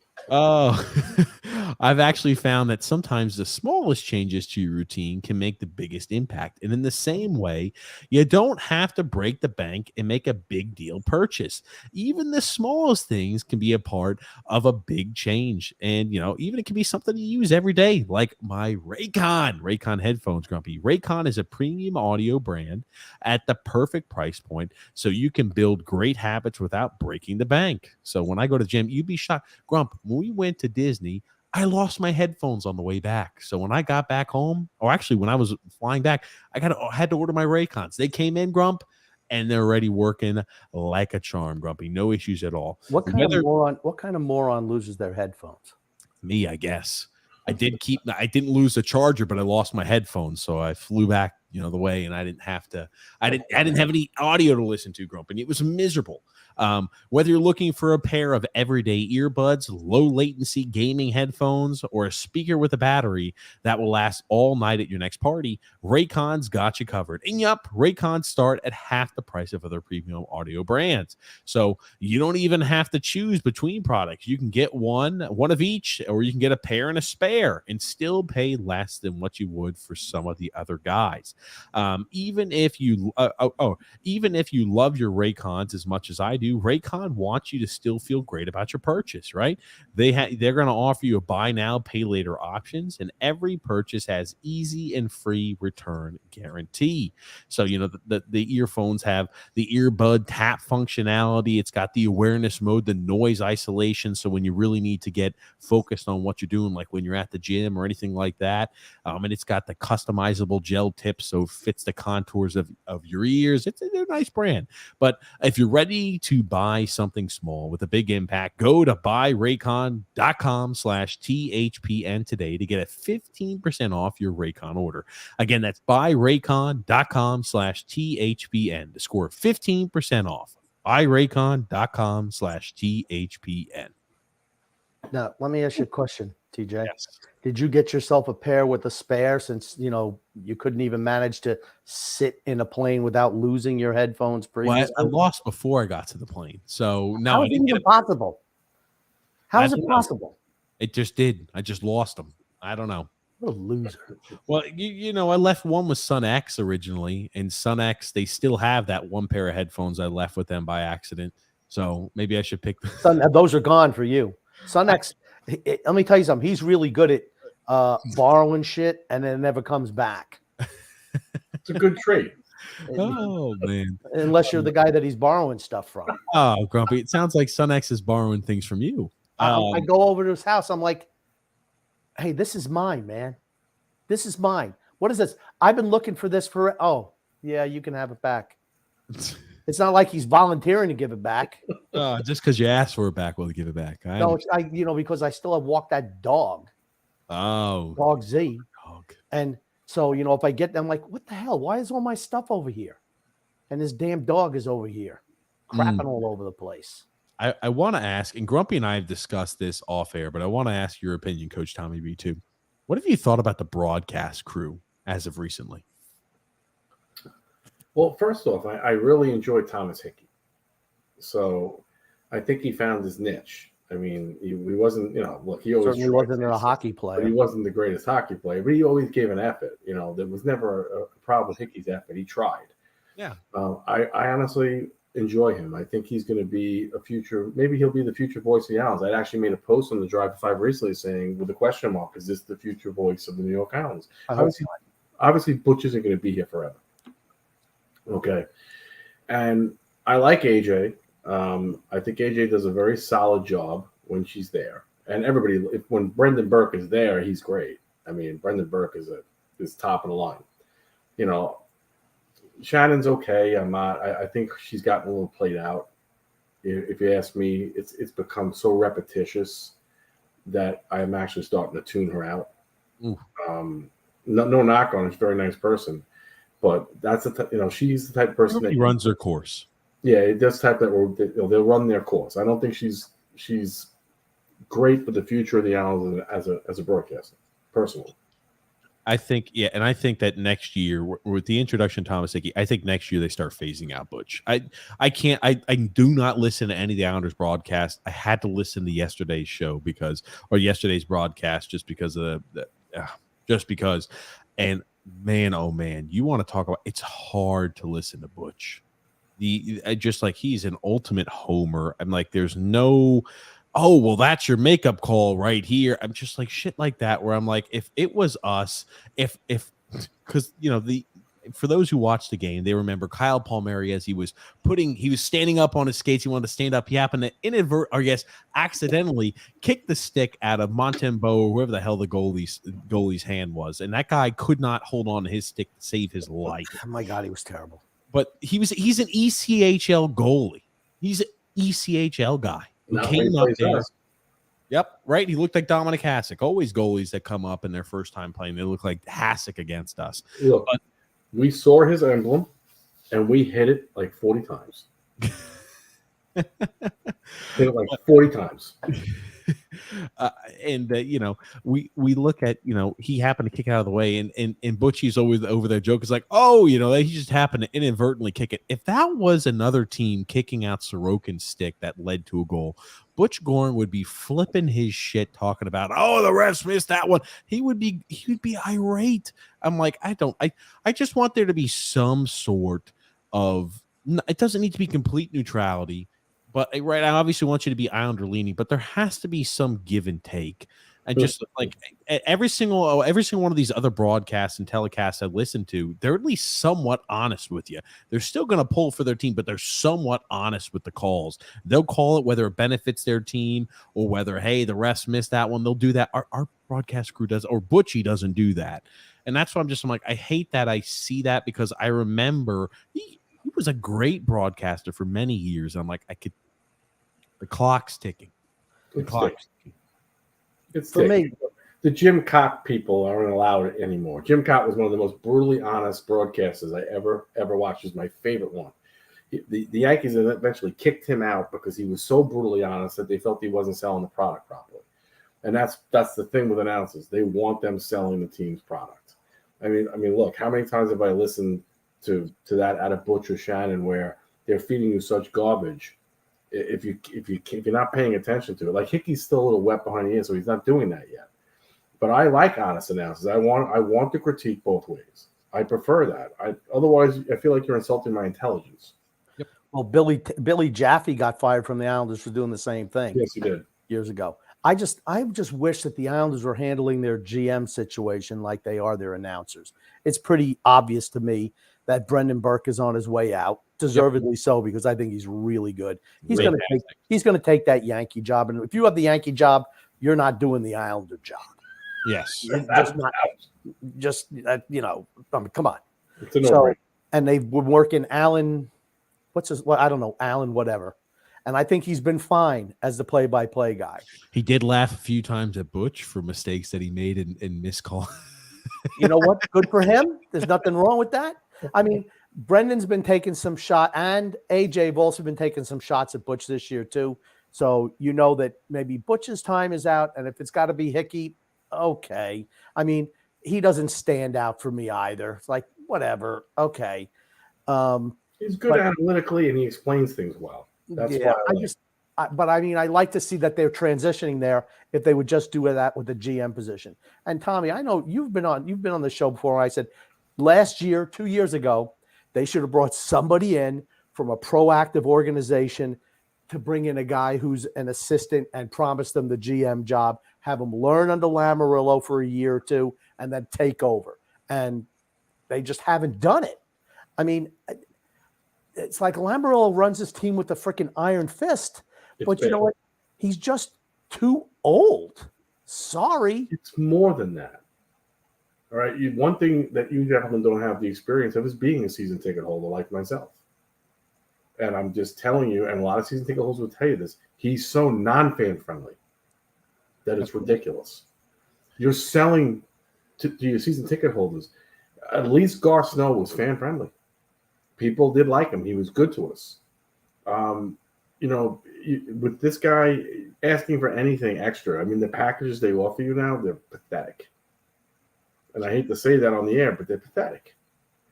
I mean, your fans pay the salaries. If you think about it, at the end of the day, if we don't watch the games, we don't go to the games, we don't buy the beers, if we don't buy the hot dogs, you have no product. Yep. So treat us a little better. That's the thing that annoys me more than anything about him. He doesn't care. He tells the fans that he has no respect for them. Mm-hmm. He literally tells you that in the meet and greet. I mean, you can get away with that if you're winning. Yes. Yeah. And it's different. If it's different, like if you're winning multiple, it's like no Monday morning quarterbacks. It makes sense, right? It's like you're taking a jab. Look at the results I've had. I'm sorry, Grump. I didn't mean to run you over though. Yeah, but I mean that's what it is, right? When your team is losing, and all the fans, can see we're not making the. I don't think there's any realistic fan, or even some of the Flower Child fans, think everything's great. They can't be looking at this and going, yeah, we have a shot at winning the Stanley Cup in the near future. We don't. What's our reward if we actually pull off a minor miracle and make the playoffs? We get swept in the first round. Or 5 games. Swept. No, I think we maybe win one. I guarantee we get swept. If we play Boston, we're going to get swept. Are you fighting and trying to just squeeze into a playoff game to get 2 playoff home games and get embarrassed? What kind of a philosophy is that? We're not going to make the postseason. You know what? It reminds me when the Islanders played the Rangers in '94. I remember that. See, I was there. It was brutal. And that was a brutal sweeping at the hand of the Rangers. Worst beating we ever took in a playoff series I've ever witnessed in my life was that playoff series. Brutal. Heck, stolen that. Brutal. I was right there on the glass for it. Freaking brutal. Well, I want to start grabbing in some comments here. I've been starring a few. We're not going to be able to get to all the comments. We're going to try to do our best to get through select ones, though. Yeah, and I'm really under the weather, so we cannot do every comment. I told Grumpy instead of a 5-hour show, maybe we'll go 4 hours and 59 minutes. So I cut him a little bit of a break, okay? A minute or so, Grump. You get a minute back to yourself. I'm going to give you back extra time, okay, Grump? But Nick D says, TJ, Grumpy, how are you guys doing tonight? It's time for Lou to walk away from the game. He had a great career and is well respected in the league. Is this a guy that strikes you? The reason I brought this comment, is this a guy that strikes you that he'll walk away on his own, or he's going to have to be forced out? He's going to have to be forced out. I'm not sure about that. When he first came here, he did state that he wanted to come for 5 years and get out. That was his initial press conference. It's 5 years. Get out. I'm not. It's really hard to know where he's thinking right now, and obviously there aren't a lot of leaks. I've heard, like I said, leaks that he's on borrowed time, and it's a possibility of a 1 or 2 year deal as a team president with giving up the GM duties finally, which is kind of more the common belief. But he is going to be 81. I mean, people do get burnt out. I mean, just watching the picture of him in the press box, in his box yesterday, he looks old. He looks old now. He was by himself. There was nobody even around him yesterday. I'm like looking at that going, that might be the sign of somebody on his way out. And let me ask you this. Now, there's been rumors, right? And people always, I think as Islander fans, we jump to the worst case scenario. Do you think there's an actual legitimate chance that Chris Lamoriello gets brought in as the new general manager? Because Lou cannot stop speaking so highly about how his son has done a great job. He doesn't speak positively about future GM in the league. Don't rule out Chris Lamoriello. He's done a great job. What do you expect him to say about his kid? Yeah, he's not going to come out and say, "Hey, my kid sucks." He's not saying that, guys. Well, no matter what he's going to do, he's going to say that. It matters what the ownership group thinks about Chris. And there is no. I mean, in the beginning, that was believed to be the case. I would have to believe, since we do know Malkin is capable of being pissed off and having a tirade like he did when he fired Snow and Waite when he learned that Tavares was leaving and he went ballistic. I do believe he is very capable of all of a sudden looking at the situation and going, that's it, clean house again. How hands-on do you think? Because this ownership group said multiple times, "Oh, we leave the hockey decisions up to the hockey guys. We're really hands-off with that type of stuff." I mean, how unchecked do you think things can go or will go with this type of ownership group? I think it goes pretty unchecked, and I kind of worry about that. Well, the fear of mine is something I stated on this show before. Is the fear of mine is that maybe Malkin and Lou are a Glenn Sather, James Dolan situation, which was a disaster for the New York Rangers. Not for nothing. It was a freaking disaster. So if that's what this really is, and Lou gets to hang with this team until they put him 6 feet under, and I have a bet that going on that I'm betting that Lou dies before Horvat's contract ends. So am I. So he's giving out contracts and he won't even be here. Yep, it very well could be a possibility. Yeah. If that's the actual relationship, we are in trouble. Got another comment here from Rick Roma. Says, you scoffed at my comment about Lou not having a deal done with Horvat when he made the trade. Lou may have not talked to the agent, but I guarantee you he talked to the agent. That's the Lou way, says Rick Roma. Grumpy, where are the freaking leads? Where are the Glenn Gary, Glenn Ross leads, Grump? That's the question. Stolen. They were stolen. Oh, they were stolen. That's right. Mikey D says, you guys see that Tarasenko-Mikkola trade. Thoughts? Rangers didn't have to pay a lot. And if you look at it, they're in contending status. They've got 2 first-round picks. Vladimir Tarasenko is a scary ad and already a start to an already starred or star forward group. And I think we kind of touched on it, but I did want your opinions on what you thought this did for the Rangers, just because Mikey's got a question there. Good deal for the Rangers. They got a serviceable defenseman and a guy who, is a sniper. And they gave up a late first-round pick. They still have another one. They got rid of Sammy Blaze, who's been and Hunter, whatever the heck his last name is, never going to play. Yeah, I mean, that's a good move for the Rangers. Now, it will be a 3rd-round pick because the condition of that pick is that if they make the playoffs, it goes to a 3rd, the other pick. Okay. So it's a 1st and a 3rd. The other 2 pieces probably don't mean anything. Obviously, I think Tarasenko is a great fit for any playoff team. He's a legitimate top 6 forward. He's got a Stanley Cup ring. If you keep him on the ice and he stays healthy, there is the risk of him getting hurt, of course, but then it's a no-brainer. Mikkola, I'm not in love with. He's okay, but he's kind of one of those. He's one of those traffic cone guys you can get around. He's not he's not fleet of foot. So I don't know about I'm loving Mikkola, but they didn't have much there to begin with. So it's probably an upgrade from what they had. So it's a good trade for the Rangers. There's no arguing. Stereotypical big defenseman who, they GMs think, oh, great, he's going to be maybe an ad as a depth piece in postseason. We need to get a little big and we need to add a little muscle out there on the ice, or if somebody's a little banged up. That's what that was. Mikey D also said, what Metro team goes farthest in the playoff? The Rangers own the Canes currently. The Devils are soft. The Rangers can be bad sometimes. In a series, I'm picking the Rangers, unfortunately, with their skill, grit, and goalie. I see. I just like Carolina. I just do. If Freddie Anderson wasn't hurt last year, I think they would have beaten the Rangers. I know the Rangers played them well, but I like Carolina. I like Carolina too. There's also another little feature to this. I'm one who believes that there's a very good chance the Devils land Timo Meier. Oh, yeah. Wow. And if they land Timo Meier, I don't want to be the Rangers playing them. Yeah. Yeah, Timo, and he's perfect he's one of those analytics darlings too. Yep. And the Devils, they're a big analytics team. That'd be good pickup for them. Yes, absolutely. And Islander fans, there isn't a prayer to all you screaming Timo Meier. There isn't a prayer in hell that we are getting Timo Meier. We don't have enough. We have nothing to offer. We have nothing to offer. We would have to give up like Noah Dobson, pieces like that. We wouldn't be able to do something like that done. People keep saying trade Noah Dobson. Noah Dobson's not good. He sucks. This comes obviously from Phil's facts. Grumpy. Man, I'll tell you what. Phil needs some Thorazine, I think. Can I say something funny on Phil? Yeah, please. Okay. He finally got something actually correct. Whoa. He predicted that Bo Horvat was going to end up on the Islanders.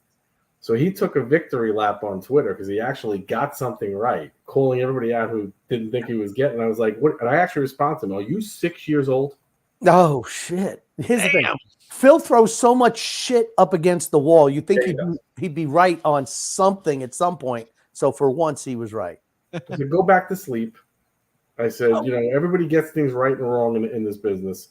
I said, you finally got something right, and you're taking a victory lap like you won the presidency of the United States. Yeah, this feels sexy. I tell you, he's a shit house. He's like in world football terms or in soccer terms, they call him a shit house, where they go out there, they call on Twitter, man. He just causes chaos and rampage, and he loves it. He puts he's one of those guys where he starts burning stuff alive on Twitter and he just sits back there with a smile. I know he is, and I laugh at all that. That's why I don't engage with him. I can't engage with him on Twitter because I know it's just going to end poorly. And if I knew where he lived, I would have mailed him a cookie. Oh, but he did update this, which again, good to see here.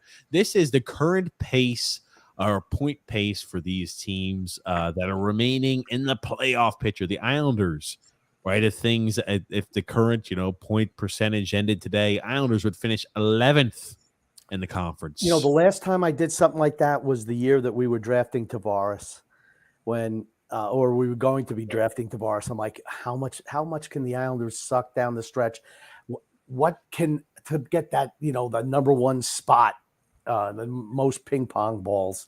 And I mean, it was fun tracking it, because we really sucked. I think we had 50. How many did we have? 54 points that year. I mean, it was bad. We were freaking bad. We were bad. We've never moved up in a lottery in our history. It's not surprising. Wow. You know what that means? I'm not trying to start, conspiracy theories here, but we have never moved up in a lottery in our history. We're moving up this year, guys. Let's say we pick 13th. We don't get the pick. And what can you move up? Like 11 picks, 11 spots? Is 11 spots the most you can move up? Something like that? I think you have until win the lottery. You watch that win lottery would have been a top 3 pick. Well, how long do they have, like, with the condition of that? Does that go after the draft lottery or before the draft? I don't know. Does that, if we win the draft lottery, does that give us the chance where it's like, hey, you're selecting here, you have the ability to keep your pick? Or I don't know. I would think it would, but maybe actually that's actually true. If it's top 12 protected and we win the lottery, and then also we have the number 2 pick, we get to keep it. Oh, yeah. So, or maybe, wouldn't that be? Maybe we'll get lucky. That means you wouldn't be able to trade next year's first round pick. I'd rather have. He will trade away this year's draft. Trade on this year's first round pick for Patrick Kane. He'll trade him away for freaking Alexander Romanov 2.0 is what he'll do. Rick Roma says Montreal, Vancouver, Ottawa 2 points out of a possible 6, much like Shelley the Machine Levine. The Islanders couldn't close. That's right. Well, he did close. The Machine did close the Nyborgs. He did. And then they threw him under the bus, said, no, they never buy anything. They said, those Indians never buy anything. They're no good. That sells nothing. Oh, gosh. Like, what's funny about that? I'm sitting in the stands with Andrea last night as Bo Horvat goes to take his penalty shot in the shootout. And he misses the net by 100 feet. And I go, now he's an Islander. Yeah. Now you're officially an Islander. Didn't you think he was going to score, though? Yes, I was like standing up waiting for him to score. Yeah. I was standing up cheering him, going, he's going to bury us, and he missed the net by 100 feet. Yeah. We've only got one shootout goal, and I think like 11 attempts so far this season. Yeah, Barzell has the only one. Impressive. Sean Davis says, I hope you guys enjoyed the timeout. Let's blow hard for Bedard. Back to business as usual, says Sean. Joseph C. says, TJ's times back again. TJ's back. Tell a friend. Grumpy was the reason we were running late today, not TJ. It was Grumpy. Grumpy was taking a siesta. Andre M says here, is Lane you see what did I tell you, right, Tommy? Right? You see how you I waited an hour and 40 minutes in, Grumpy. I don't want to hear it. I control myself. Is Lane Lambert going to survive the season? I think so, but yes. How long do you think he survives after this year if he does survive? There's no way that Lamoriello fires him. He can't. You know why? He's tied to him. I can tell you right now why he can't fire him. Even if Lamoriello comes back and basically Lamoriello's in like a 1 or 2 year lame duck stage, who the hell wants to coach for him? Mm-hmm. Yep. Who? So he has to keep him. Yep. Lamoriello needs to go. Yep, he does. Well, D-Cut says, fire Lame. There's a lot. The fire Lane Lambert crowd has been getting louder and louder and louder. They have.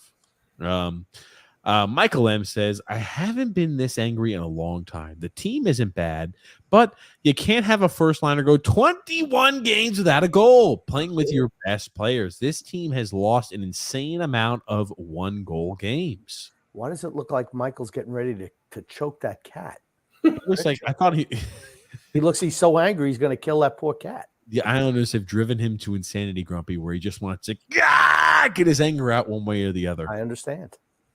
Joseph C. said, I wanted to make fun of you guys for losing to an ECHL goalie, but the goalie for the Canucks is making his NHL debut tonight, so that means the Rangers will get shut out. Yes. Mandalese. I know I pronounced Montembeau, but you know what? I'll tell you what. Mandalese. It was the only thing. You're going to tell me I'm crazy, Tommy. I watched that game last night. Now, everyone knows I'm still under the weather. I thought it was in Ottawa. And when the Rangers scored, they heard the SSF. And I said, man, there's a lot of Islander fans in Ottawa. And it wasn't until midway in the third period that I'm like, oh, geez, this is a home game. I couldn't believe it. But the one good thing, they came out of that loss yesterday. To see his family there, it looked like, they had everybody that he ever knew was sitting in one little section. So good for him. Yeah, I think he sucks. And he was living inside the net. But couldn't hold on to his stick. Like I said, we literally targeted that emblem on his chest and we hit it like 40 times. I kept watching the shots going, what do you do? He was so slow getting side to side. I don't even watch that. He was so slow going side to side. I'm like, how are we not scoring these goals? There's a reason why he's played in the. I mean, again, 13 games in the AHL this season for the kid, and 6 games in the ECHL. The guy's played 19 starts out of like a possible 50 at this point. And the guy's played between the AHL and the ECHL. It's not like you're saying, hey, this guy was on the cusp of making the NHL. This guy is a Spencer Knight, just ready to get his chance when the opportunity opens. But hey, I'll tell you one thing: ownership was happy. That was a lot of extra seats that were sold there, Grumpy, from Andalese and his family. Yeah, no problem getting seats there. Dan L said, I'm ready for the fireworks. A pure rage tonight. I don't even feel everybody's pissed off. See, but I don't even feel angry. Yep. It's like it's over. Yep. I was more angry a couple of weeks ago. Now I'm in the acceptance stage. Now it's like, what do we do to get better in the future? We have been for years on this show going through this is going to be the problem. This is going to be the ramifications if we don't do this to save ourselves. And we've already gone through the grief. We have. That's why. Oh, why are you guys so negative? That was the grief. A year and a half of grief. That was it. Now we're on the acceptance and how do we make things better? It's actually gotten kind of comical in a way, watching what you know is going to happen, yep, and actually watching a train wreck destroy a team. There's a certain laughter in that. Yep. And the fact that ownership doesn't recognize and put a hammer down and say, look, you're selling and we're going to bring back pieces now. We're not giving up for next season, but what we're doing is we're going to do the logical thing and use the assets we have and try and retool. There's no thought of that. It's insane. When they won those 2 games on the 27th and the 28th, I said, oh my God, if they had lost those games, he had no right to make any trades. Yep. When they won those 2 games, I'm like, now he's going to think we're a cup contender and he's going to make a big trade. It reminds me of Jim Fassel when he was coach of the Giants. The Giants sucked, and then he'd do just enough to keep his job. Like the year they went to the Super Bowl, he was on the verge of getting fired at the end of the previous year. And he gets to the Super Bowl, gets rolled by the Ravens, and he was employed for another 3-4 years just off of that. I just, it doesn't take much to tell if you're good enough or not. And Lamoriello knows we're not good enough. And my whole thing is, if you don't think you're up to the job to transition away from the veterans on this team, you should just walk away. That's the frustrating part. This can be done, and if they do it right now the right way, we could be fine in 2 to 3 years. That's right. That quick. That's right. You look at how many guys contracts are up in 2 years. You got Bailey. You got the whole 4th guy. Clutterbuck. Lee will be more tradable. Nelson will be up. Palmieri will be up. You can go down the list. Those are guys that, guess what? We're not re-signing you back. But you need to get some youth in the pipeline. Without that, it doesn't matter what you do. Yep. Feeds the beast. If you don't have a good system, you cannot survive. And that's all sports. Yep. Got a comment here from John Smith saying, I'll be in Boston to see us get killed in person. So glad I spent money on this team. A lot of fans are feeling that way. We're just like, why the hell did I spend money on this team? Think about the season ticket holders. And Coach Tommy B, you're a season ticket holder, right? Yep, and I'll also be in Boston on Saturday. Oh, so John, look for me. We'll hang out. We'll have a celebratory beer when we lose 6-1. No,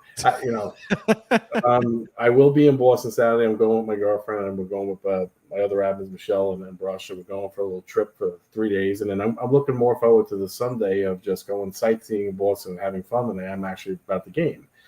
But you never know. Maybe we'll get a surprise and win our biggest win of the season or something. So that's possible. But that's the reward we get for what's going on with this team right now. And the scheduling for that game is terrible by the NHL. That's a terrible job. 7 o'clock Friday night, we got to travel, play a 5 o'clock day game against the best team in the league.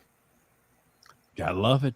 Gotta love it. Pony Bear Curtis says, so much for TJ's New Year's resolution. And he says, we are a Mickey Mouse franchise. We might as well be the freaking Anaheim Ducks.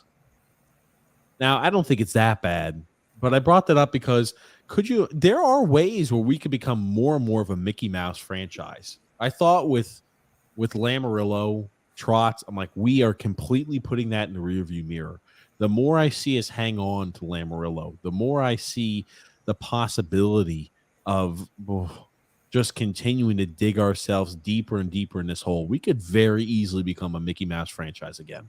And we've seen that for many years. That's the scary part. I don't want to relive those days. I remember when Gretzky called the Devils a Mickey Mouse organization. And then they lost the next time they played him. That's right. And on top of, you hear all of these NHL pundits, and I won't say all, but quite a few, like Ray Whitney, like this and that, where they're like, I hate watching the New York Islanders play. We're not a fun team to watch. No. The NHL, there's a lot of fun teams to watch. We're very low on that fun team to watch list, and we're not winning, too. Okay, it could be worse because Ottawa's horrific. Yes. I pull whatever hair I have left out of my head after watching them fumble and bumble a puck all over the place. What you saw out of Ottawa last night, get used to that because that's the future of the Islanders coming up. Well, I was about to say, as bad as Anaheim is, I'll pay to watch Zegras. Yeah. I'll pay to watch that guy. He's fantastic. He's fun, too. That guy's got more skill set than anybody in the league. He's really, really talented. So that's as a fan, if you have a player like that, that's sometimes what you'll spend your money on. True. And we got here, Ellen O'Neill says, Grumpy, you rock. Thank you, Ellen. Anthony Arizzi says here, the team is killing me. Seriously. They're killing me, Whitey. They're killing me. I know they're no good. I hope they lose every game. Then they trade for Horvat and they win a couple of games in a row. Then, as usual, they do this to me again. I hate them.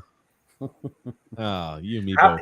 How frustrating is that Seattle win? Because we played like our best game of the season, our most perfect game. Yes. You think, you know what? This might take us off. And then in Vancouver, and Sorokin had a tough game against Vancouver. And then you watch them play no defense absolutely whatsoever in that game. There was no defense played by our team. And we actually lost the game where we scored 5 goals. That should have just told everybody that this is not going to end well.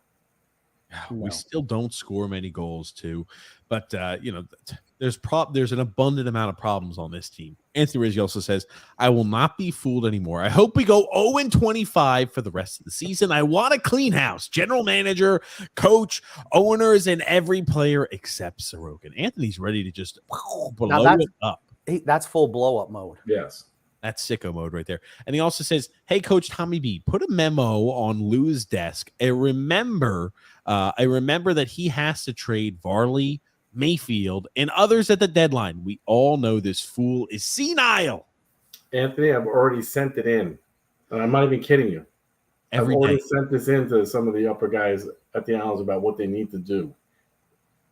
Will Lou care? Of course not. But I felt the need to do it anyway.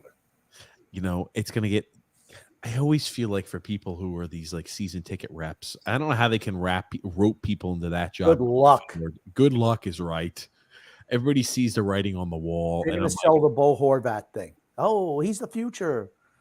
He and Matt Barzal. That's what we're going to sell. Sorokin and net. We're going to have a healthy Oliver Wahlstrom. That line might score 300 goals themselves. That's how fantastic they're going to be. You know what? Another reason why they did it. They're hurting for renewals, and they figured make this big trade with this big name while they're sending out their renewals and get the fan base excited to renew. That's a bait and switch. And you know what a bait and switch is? That's a bait and switch, guys. That's what they're so desperate to renew people right now that's another reason why they made that trade. Well, we got Bo. I got that. We signed Bo Horvat. I said, I don't care who you signed. I said, I'm not happy with the way the team is. I might not renew this year, and I have not renewed yet. Could have had Bo Horvat for free in the offseason, right? If depending on where he got moved to. But hey, I guess we could. We felt so, and again, probably wouldn't have come here if he's coming as because nobody comes here as an unrestricted free agent. But we've used a laundry list of excuses Oh yeah, this is the reason why they don't come here. Well, it's because of the arena. It's because it's just they're not coming to play here. It's simple. Ryan P says Grumpy looking extremely grumpy thanks to the Islanders. Not as grumpy as the Ultimate Warrior looks getting ready to get chewed up by the cat. Puerto Curtis says here, Sun X is not even in the logo. That's right, true. on TJ and the Grumpy Old Man. Scott L says, do you think that Horvat is regretting signing that 8-year deal? Nope. No. I think he was all about getting that security. He's like, great, 8 years, $8.5 million for the I don't think best he year cares ever. about winning a cup. I don't think he does either. He may say he does, but he doesn't. He came from Vancouver here, guys. It's not like, he actually upgraded a little bit. So Okay. a little Upgraded from bottom 5 team in the league to bottom 13, 14 team. So that's a better place for him. Yeah, I guess. Doug R says the issue with the Islanders now is that they're only getting 1 point a game. This will keep them close, but not make the playoffs, but not bad enough to have a decent 2023 first round protected pick. Yep. We're going to end up in no man's land, giving up a selection of probably a good pick, but that's where we're going to be. Ugh, gotta hate it. Apex Legend says, can you guys name one sports franchise that trades away their best prospect in a first rounder for a non-playoff team, then overpays the guy for 8 years plus? The Islanders are a clown franchise. To answer the question, the Islanders have done that. So yes, He answered his own question. he did. Sal P says, good evening, fella. Look at Sal P. Hold on. Did Sal P shave his beard? Oh no, the Giga Chad shaved his beard, but he does have a Matty and the Jag shirt, just like the enemy of the cartel. It's the Islanders Never Say Die merchandise, can be found, I think, in the link in the description below. But he says, good evening, fellas. Despite Bo Horvat playing well, our boys continue to come up short. One player cannot fix the issues with this roster. We never have everyone completely clicking, and that's why we can't score more than 2 goals a game. You know who sucks? Anders Lee. What's making you shift it to that on that comment, Grumpy? What's wrong with Anders? He's a dog. Oh, He's certainly not playing well right He now. doesn't play any defense. He doesn't even pretend like he's going to back check. You want to know how I know? Because the 1 or 2 games that he has done that, it's noticeable. So it's not like he can't do it. He chooses not to. He's the king. He's the king of the cul-de-sac crew. He's a very hot and cold player. He really is. The 10 games, you're happy to have him. And for 10 games, you're like, what am I watching? He's the guy who sends out the group messages and gets the barbecues ready on the weekends, and he houses everything at his house. Grumpy, you're right. He is the king of the cul-de-sac crew. That is. He's the one. He's the leader. D-Cut says, TJ, reach into your short pockets and make a donation, you bald-headed jerk. There to Carson. Make a donation. Anthony Ritchie said, help Carson, everyone. God bless you and your family, Coach Tommy B. Thank you so much for that. I appreciate that. And Nick D says here, Tommy, you're not on Facebook. Some people are not on, or not on YouTube. You're not. Some people are not on Facebook, Coach Tommy B. Understand that, Nick, and maybe I should do both. But Nick, you're gonna have to get a Facebook. Dun dun dun. I got Oh, to join the look at dark that. side. Wow, look at That's Shay. Captain Average taking a shot to the face. I don't know what the hell that is with Captain Average. Man, Shay gets the best pictures, though, doesn't she? She said, hey, Average, go ahead and stand here real quick. I'm going to take a picture right over top of you. He says, hello, guys. I was at last night's game, so that's why they lost. There it is. Keep on going, Shay. Keep on going. Keep going is right. Goon Goon says, Coach Tommy B, is it true that the Who penned a rock opera about you? That is my my podcast theme song, so that might be true. Oh. It's not true. I'll answer that question. It's not true. Joseph C. Grumpy Old Man, I'll let you read this. Jacob deGrom, already hurt for the Texas Rangers, by the way, has discomfort in his left side, so they're letting him rest out of an abundance of caution. That should be the title of his autobiography. Very interesting. It's the first day of training camp, so Probably just throw it a little bit. They want to make sure you get a a chance. little stretching. Needs to just loosen up a little bit. He'll be all right. Oh man. Yeah, I'm not too worried. And you got here, Jeff Feynman says, I spent millions of dollars on a beautiful new arena and a rapidly declining product. But hey, at least I got to make friends with an 80-year-old. Who am I? Estelle Getty. from the Golden Girls. Maybe you're Malkin or Ledecky. Greg Prado says, TJ, wait until you see the photo I sent you through Twitter. It will knock your socks off and make Grumpy proud of me. Guaranteed. Let me pull that up. Shane H. Grumpy, I'll let you read that. I bought tickets, row 11, section 108 for $40 a ticket. Like, come on, man. Now let me ask you, Coach Tommy B, we've never been to UBS Arena. Explain that. That seems like a close spot, right, in the arena? In 108, where he is, I believe 108 is in one of the clubs, actually. If I look where that section is, I'm pretty sure 108 is actually, but that would be, I think that is Dime Club. So if he got 108 and he's in the Dime Club, that's a dirt cheap ticket. That's what happens when your team sucks. People don't want to go, and they can't give the tickets away. Got a comment here from Pony Boy Curtis, Grumpy. The problem is Bailey, Captain Average, dare I say JG Pajot, the identity crisis line. Oh, man. Goon, Grumpy. Some schmuck wouldn't trade for Mayfield. He's 30, although he stinks. He doesn't stink, but he's checked out on this team. Mayfield will be a very useful piece to a team that acquires it that's in the playoffs. I'm telling you that right now. He needs to be moved. I think he has to be moved. He has to be moved. Also, for his trade value, the worst thing we could have done for him is what we did. We paired him with Alexander Romanov, which just makes me. I'm like, holy shit! There's nothing. It's like a death sentence. Well, anytime you get paired. Dobson's back with Romanov now. Oh, is that? I mean, they've mixed matched Dobson and Roman, or Dobson with so many defensive pairings. It's not even funny. I mean, he's played with Bolduc. He's played. I mean, okay, here's the thing. I'm just sick and tired of people saying Dobson sucks and this, that. No. It's who he's paired with. People forget how bad Ryan Pulak looked when he was paired with Romanov. Romanov's the common denominator. He really is. I would have Dobson with Pellick, and I would have Bolduc playing with Pulak, and that would be what I'd be doing. Yeah. Let Bolduc play. Let him play. Yep. Play him with Pulak, with Dobson with Pellick. Let Romanov sit on the third unit. That's where he belongs right now, if he even deserves that. Look at Greg Capredo. Greg happened to go on vacation the same time as us, Grumpy. Look at this. Not only is he on vacation, he's got his Grumpy's Groupie shirt on, Grump. And he's at the beaches. Look at that. Right. He needs to be pumping us up some more advertising. He's got the Grumpy's Groupie shirt. There's no people around.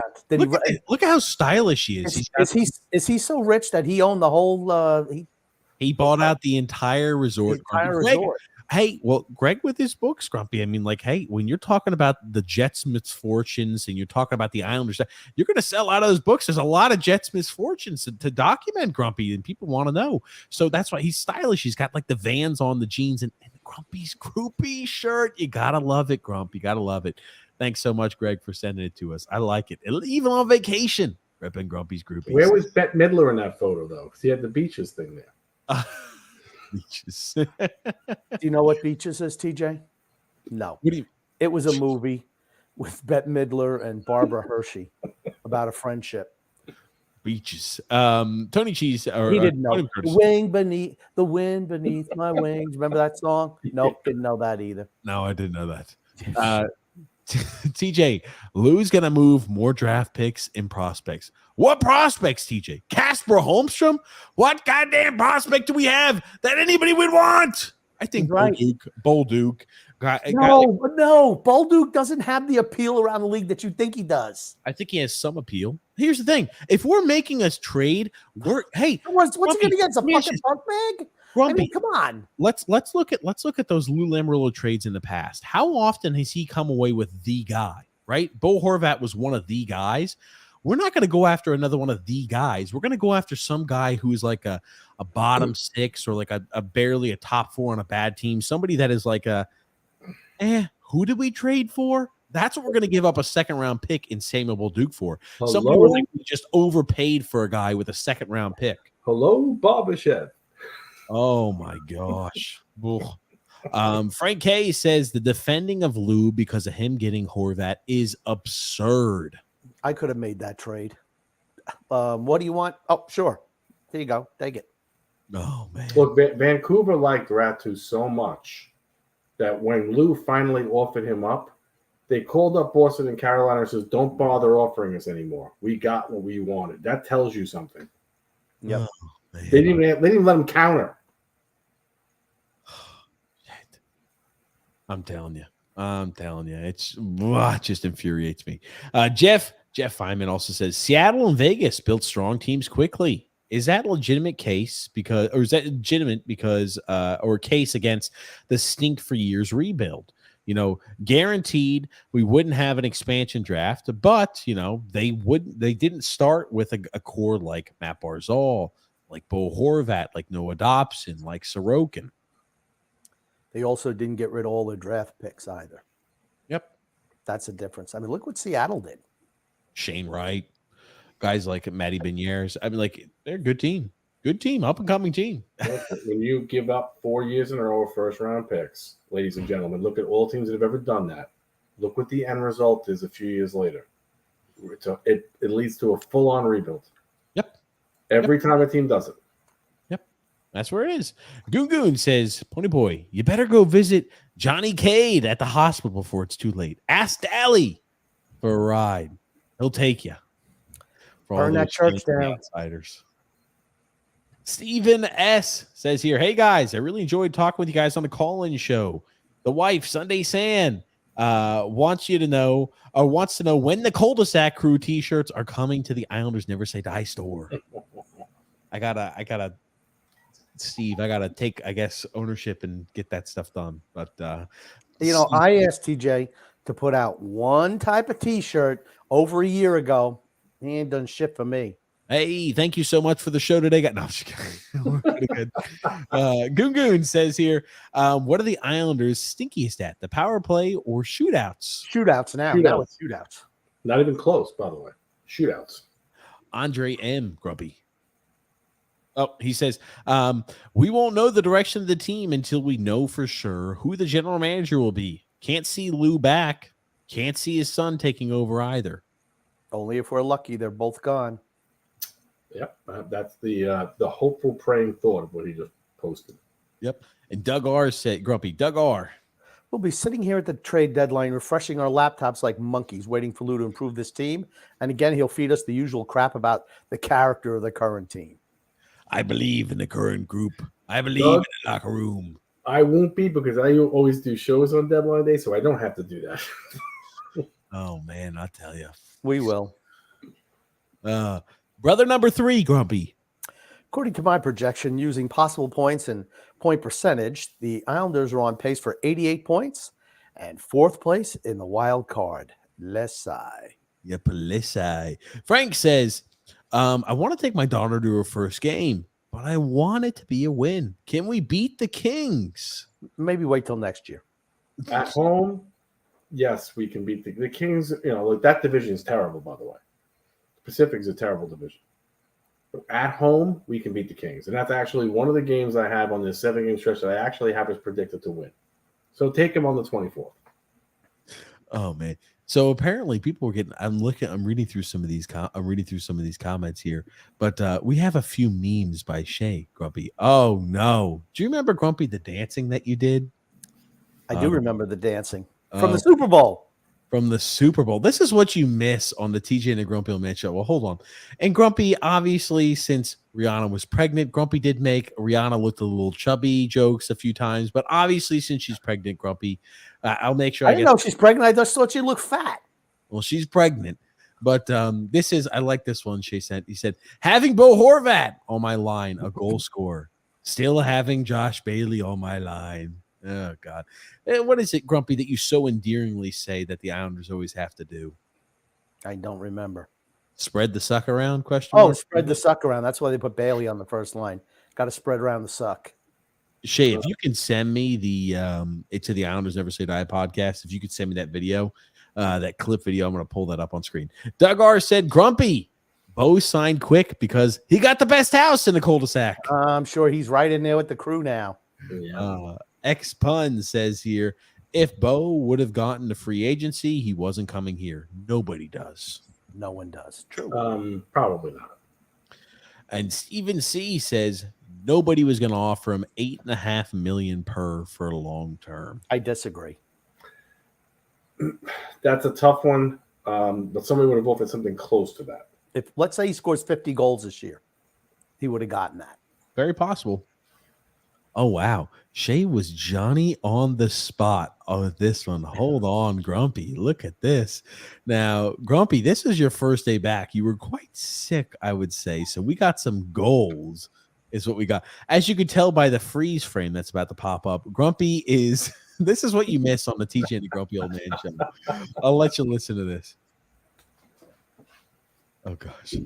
Where's the sound? The same guy was incapacitated for 2 days during our vacation Because of sickness. I know him. I can't. I like this song anyway. All right. We don't have to put you on mute there, Grumpy, as you start to sing. Anyway. Look, so Grumpy. Now, Coach Tommy B, what do you think about these dance moves? Are these dance moves enough to go ahead and get the Islanders motivated for this Friday's game against the Pittsburgh Penguins? Should this be part of the pregame video to get them pumped up? I think they should actually totally put that on the board. I don't know if it'll pump the Islanders up, but at least it'll give us a reason to be there. There you go. Well, Grump, let me actually rephrase it. Do you think you talk about the board? I think that's a good idea. This could get the fans excited. This will get the fans excited in Wilding for that game. It's nothing better to pump them up than Grumpy getting his dance over there, singing a hopeless place, doing a little raising the roof. Grumpy, this right here alone, Grumpy, could help the team. Oh shit! Look at that. You were going hard there, Grumpy. It's true. Hard. With your sickness, I don't know how you're able to do it, but Grumpy, I figured you. This is my first time watching it all the way through. But Shay, thank you so much. That was fantastic. Oh, that was fantastic. Oh, good gracious. We'll have to send those are the type of things to send that to Tony Cheese so we can upload that to the Clips channel. Those are the type of things that you miss when you don't listen to TJ and the Grumpy Old Man show. Rob says fire TJ, hire D-Cut. I've heard that one before, I think. Mm-hmm. Rich C says Lou left the Devils in shambles too when he left. Yes, he did. Yes, he did. Ivan D there, Grump. How about they trade Clutterbuck, Zizekas, and Martin, the whole line? Would they get anything for that whole line? No. Not only is it not being traded, you'll see it back next season in a theater near you. Oh, my God. Almighty. See, it's like, no. Got to stop that. Oh, Jesus. I tell you. Oh. God almighty. It's just like it will be back next season. I'm telling you, probably the last season of it. It will be back for one more run. Cal is just so finished. And like he's hurt. He's hurt all the time. He'll play half the game. Yeah, but he's not giving up his money. If you think he's giving up his money, he's not doing that. He's just you're right. He just can't do it anymore. His body can't. He had a lot for a smaller guy. Had a lot of tough miles. We've talked about it. Guys like Jean Gabriel Pageau is a small guy. He's a lot of tough miles. You wonder how he ages too with that contract. But it's like Kyle Clutterbuck is just he's finished. The injuries he's had and just kind of like the wear and tear on his body. It's just kind of that. It's it. It's done. Sorry, John Smith here, Grumpy. But Bailey is a cerebral player. Great hockey sense. Smartest player alive. It's not like Algebra, is it, Ogilvy? Look, with Josh Bailey, he has been a good Islander for a long time, but his game is done. And I'm a Bailey fan, okay, but he's reached that point in his career where his game has completely dropped off the last year and a half. Before then, you know what? He was a pretty good player. He wasn't great, but he was a serviceable guy. Had some moments, played well in the playoffs. And he was a great community guy. He was good for the Islanders. But when this contract is up, he should be nowhere near the team other than if they want to give him a job, in the organization, pushing papers or doing whatever.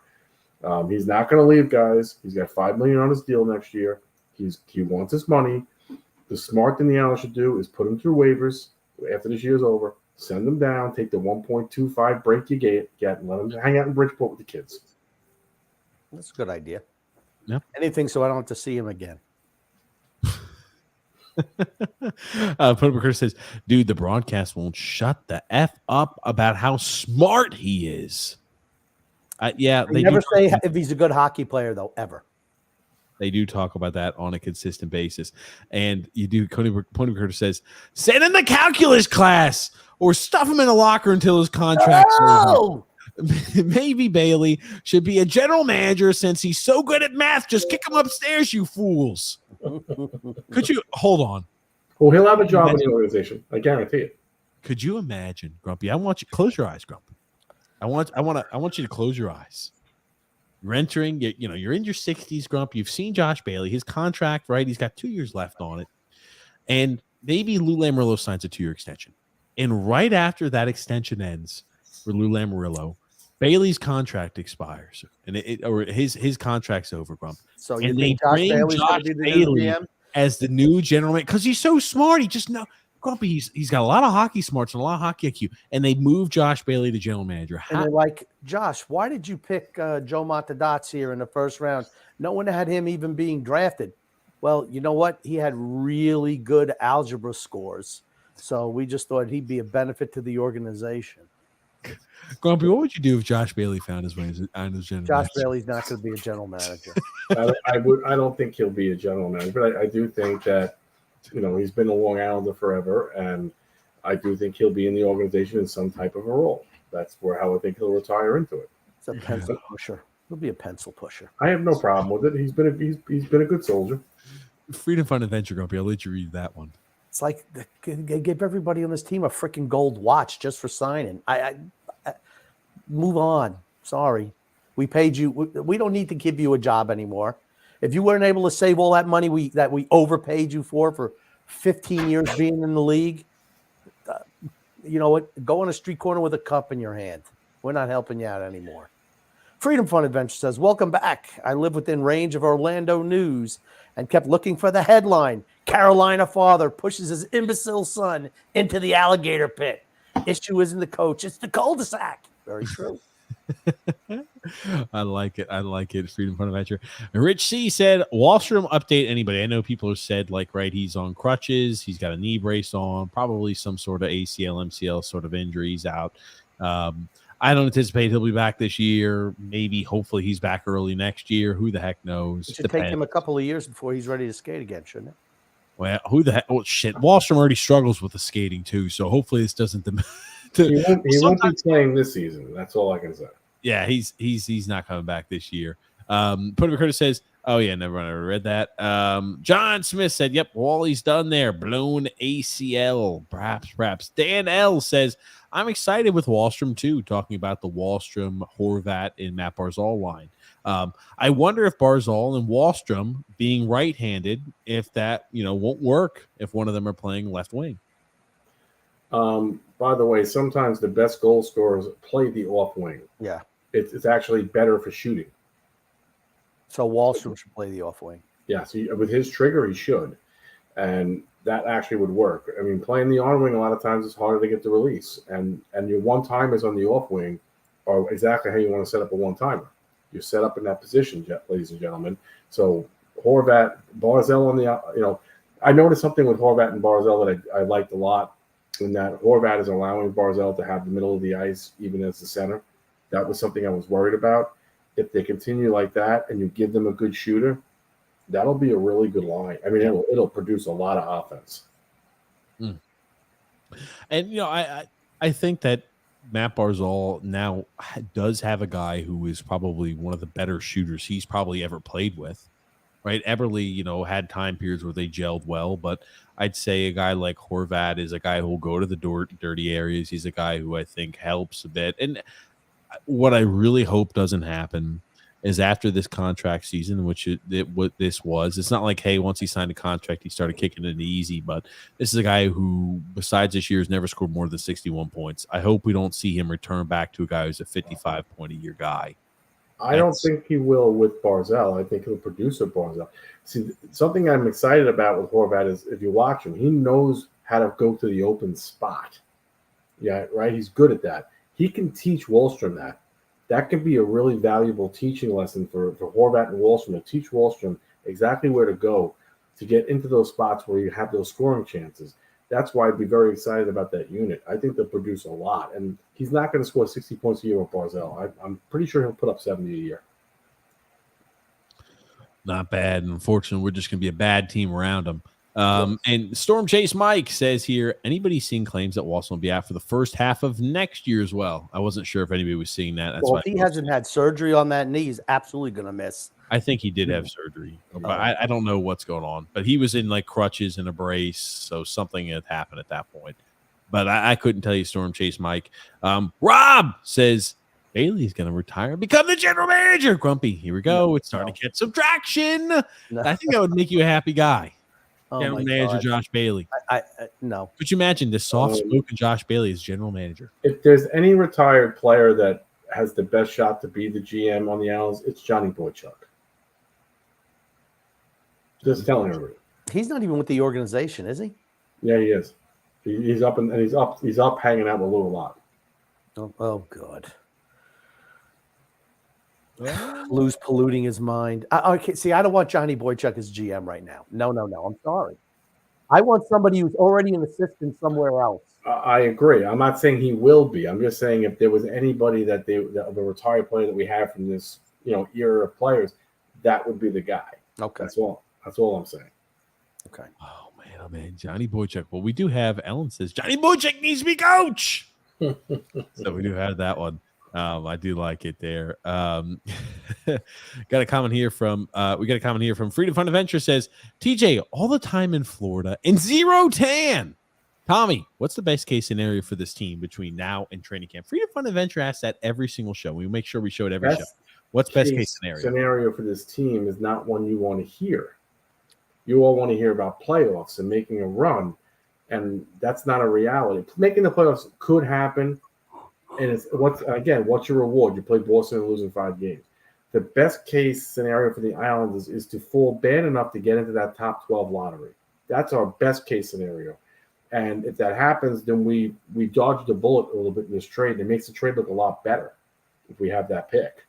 So that's the best case scenario. The best case for training camp is the team that you're currently looking at is pretty much what you're going to get, minus Varlamov, minus Mayfield, and maybe minus Parisi, with a few pieces added in because they got to work in Oliver Wahlstrom's RFA deal, which would probably fall in about 1.5. And then you're looking at about 5.5 in money to fill in a backup goalie, a third pairing defenseman, a backup defenseman, and a 14th and your last forward. That's not a lot of money, guys. It's not a lot of money. That's what you're looking at in training camp.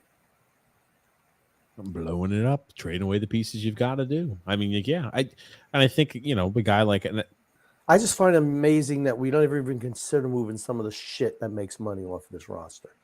It's not even. They're invaluable. They're so invaluable. How often do we hear that line of shit?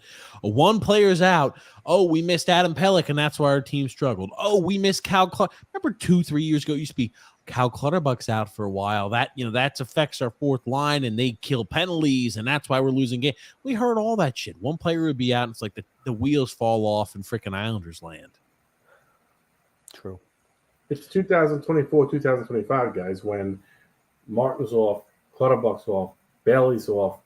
You might even have Nelson dealt at that point because it just makes sense to get that money. Palmieri would be 1 year probably removed, maybe in a trade. Then all of a sudden you have a lot of cap space with about an $8 or $9 million cap jump, and that's where you're going to have some things to work with. Is when that time comes. Next year we're almost locked into this team. Oh man, I tell you. And Brian B here says it's not the coach. This is not coach related. Trotz had 3 years and coached 105 games. He won 103 and lost 102. This team is doing what they've done 4 years in a row. We're just a 500 team. Yep. Mired in mediocrity. Yep, that's exactly what it is. Andre M says Lou is not staying just to be present. He wants control over everything. Then it's time to show him the door. However, he can do that if he brings his son in. He'd be controlling everything anyway, now wouldn't he? Except he wouldn't have to sit there and deal with the media, which that guy's horrible dealing with the media. He hates dealing with the media. So this would be like an extra. This would be like an extra plus. It'd be like a promotion. Gotcha. I don't have to deal with the media. My son, I tell him everything what to do, and now I get to work with Chris and ensure that he's employed just a little bit longer. This kid has never gotten a job that daddy didn't get for him. Absolutely. the old boys club, Grump. That's right. Frank, Grumpy. I'm glad I opted out for next year. You could have gotten ice level seats for $25 on Vivid Seats for last night's game. Expect a lot more games like this next year. Wow. Possible. Wow. But I mean, if you're a season ticket holder, you got to look at it. Is the product worth laying out all that money for season tickets? You got to remember something about this, guys. When it was in the Coliseum, it wasn't as much. Now it's doubled. So you might have tolerated it more now. So Coliseum saying, my season ticket for 2 tickets for good seats is $4,500. Now with the parking prices, which are insane, it's $10,000. Okay, so that's a big change in your budget. Yeah. Now, do I want to spend that extra $5,000 to watch garbage? Most people are going to say no. And why go? Why spend the money? And you just think about, I mean, hell, could you imagine what are the concessions? Like if let's say you didn't have a chance to eat dinner, you got done with work, you go there. How much would those concessions cost you? Like, hey, I want to eat some dick. You can always go, I'll get a beer. I mean, how expensive is the stuff at UBS Arena, Coach? It's expensive. It's like any typical arena or stadium now. When you go there, there's nothing cheap there. It's $18 a beer. They charge you like $10 a water. I mean, that's what you get charged. More expensive than the you airport. You want a steak sandwich? $27. Oh, so that's what you get charged, and that's what happens when corporate world takes over an arena or a stadium. That's the deal. But if you don't put the product on, that's where you really fail. Coliseum, if you can go have a $5 hot dog and a $3 soda, you might go and spend money on the ticket. Now you're asking me to go there and spend my life savings to go watch a mediocre team. It's not a good sales. It's a horrible sales pitch. Yep. Alexander says sorry. Sallow is not good. Was he really giving a legit shot though? He's giving no shot. Guys, do you know how long it takes a defenseman to develop? You think they step right in? On average, defensemen need 100 to 150 games to honestly get into a flow in the NHL. That's been that way for a long time. Let a guy play 20 games and then say, I don't want to play you. That's not the way it works. How many mistakes have we just eaten and watched Romanoff create this year and make just because positionally he just doesn't know where the hell to be? Yeah, he's lost out there. He's lost in his system. Yep. He sucked in Montreal too. He sucked in Montreal too. Frank says, today was a rough day. 2 years ago or 2 years today, my mom passed away. Sorry, Frank. And I miss her badly. So all of you call, hug, and be nice to your moms because, when they're gone, it's brutal. Absolutely, Frank. Very true. Very true. Absolutely. Brian P. says, get Jakob Vrana. I wouldn't be opposed to doing something like that, but on one condition. Yeah. Take Josh Bailey. I'll take Vrana back. Does Lou strike me as a guy who would bring a guy like that into the locker room? And he's not moving Bailey. Correct. Yeah. Didn't Trotz have him once already? And Lambert? Yeah. I don't know if that whatever Lambert's feeding, Lambert may be telling Lou, you don't want going anywhere near this guy. Got a comment here from D-Cut saying, fire TJ, hire Alexander's uncle. Oh no. Oh, it's gotten farther down the road now. Pony Curtis says, overvalued Bolduc, perhaps, but we're undervaluing Romanoff. Okay. I don't think so. I don't see anything in Romanoff. Fruit Fun Adventure, Grumpy. Grump, you're not 100% correct on Bolduc. Really good D-man. Athletic had a great article on him when he was still in the juniors during the summer. He was always picked, the first player picked when the NHL pros were picking teams. Okay, I'm not saying that he can't play. I'm saying that right now, at this stage of his development, I think Islander fans are overrating what his value on the trade market would be and what he could get you. That's all I'm saying. Do you like the handling of him where he plays 5 very solid, impressive games, then has a bad game against Vancouver, and it's down to Bridgeport for having a bad game? Do you think that's the proper way to handle him? Nope. No. He should play every day, but they're not going to do that. I have no problem with him playing. I just think what is Samuel Bolduc going to get you on the open market? Not somebody who's going to make a difference at this I point. don't think we're going to trade for a guy who's going to make a difference, but we're still going to give up the prospect and the pick. That's my point. I don't see us moving him. The best traded game for we guys had, like- the best game we've had in recent memory was the game where Romanov couldn't play because he just had a kid, and Bolduc stepped in for him and played a really good game against Seattle. Maybe Romanov needs to have more kids. I mean, I'm not, like I said, I'm not opposed to Bolduc playing, but I'm just, as trade value is what I'm saying. I think think about it. We gave up a 6th-round pick for freaking Colburn, who was a depth defenseman when we were in a postseason run. This MFer will trade away picks for somebody who is inconsequential and a player who will not make a big. I'm telling you, he will. You think for the 2nd year in a row at the trade deadline, he's not going to do anything?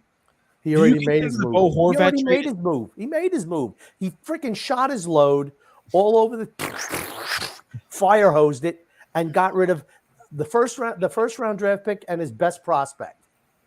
That's what he did. Oh man, he has nothing else to move. Shay says here, as the biggest Robin Salo fan known to man, except maybe his mom/girlfriend, I'm going to be fair. You know, he made 2 big mistakes in that Boston game, but give him another shot. I'm finally going to see him in a couple weeks.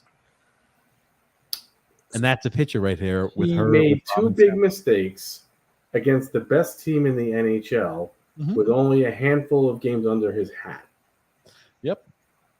That's called growing pains. Yeah.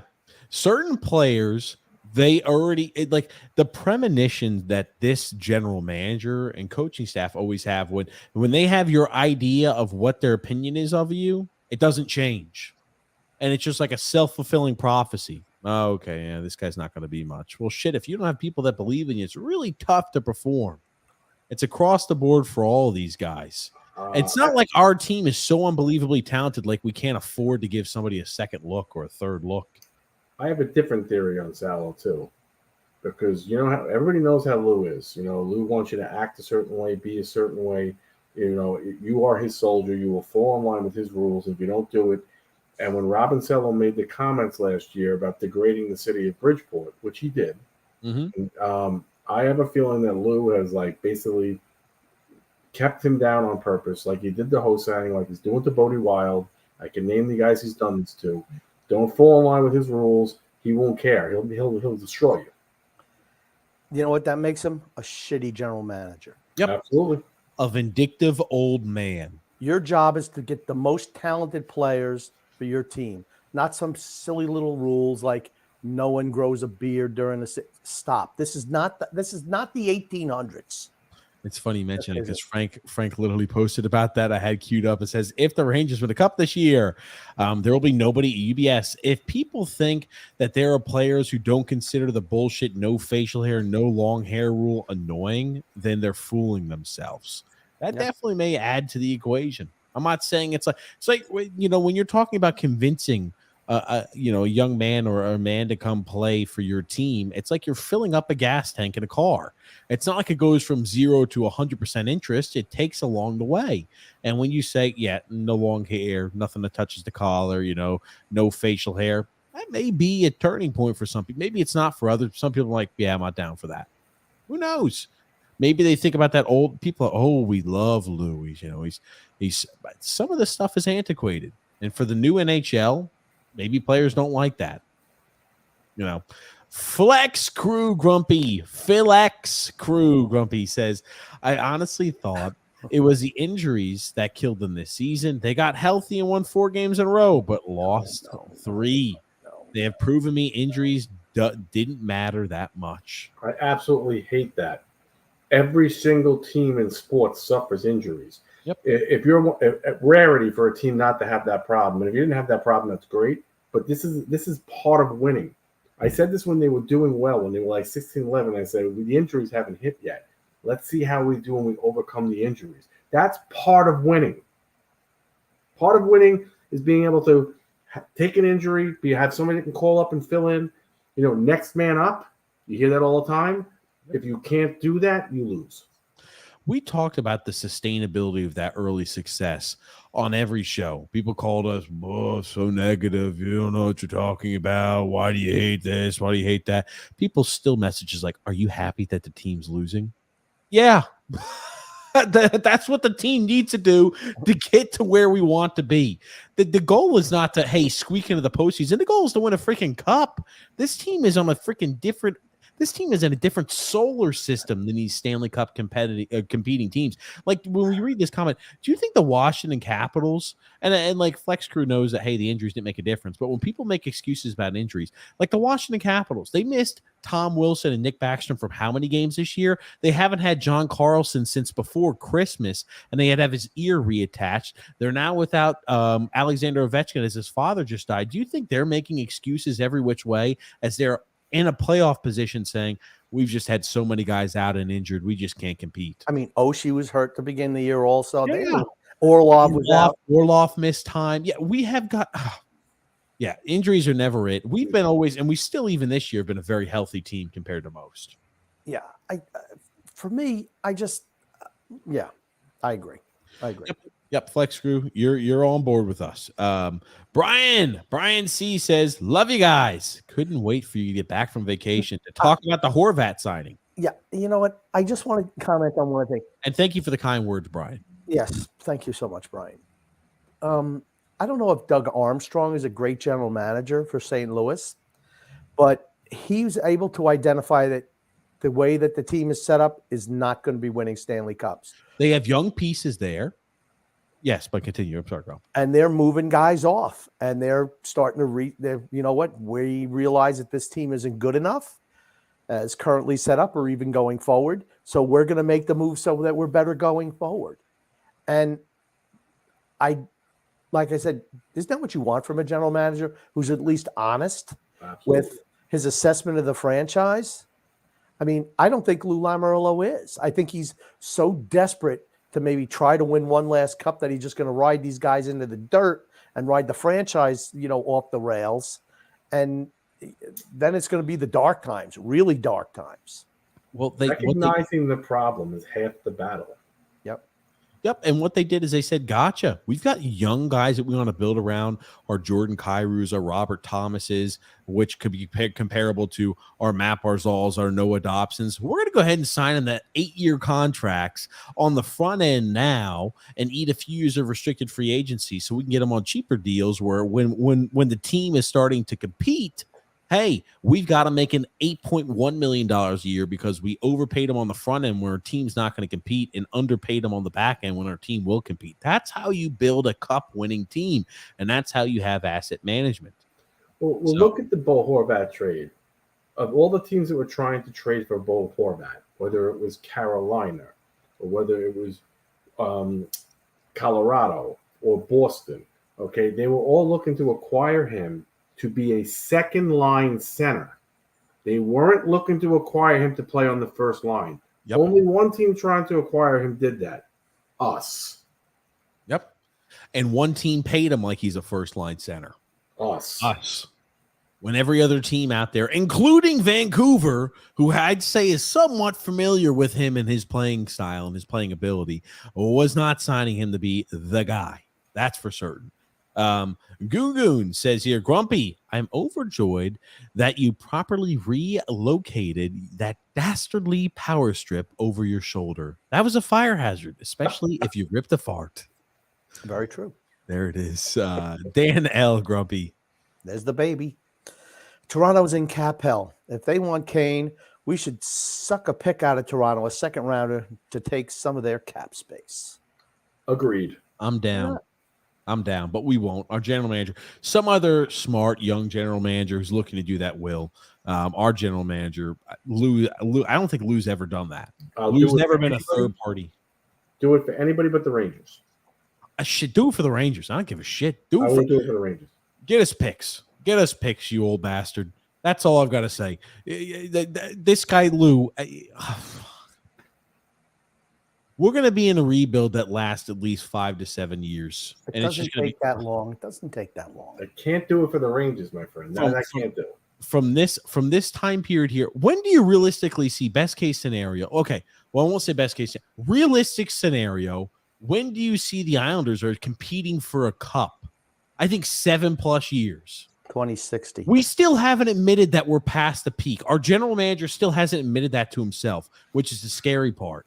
So we're just further we're further just delaying when the pit is in the drop.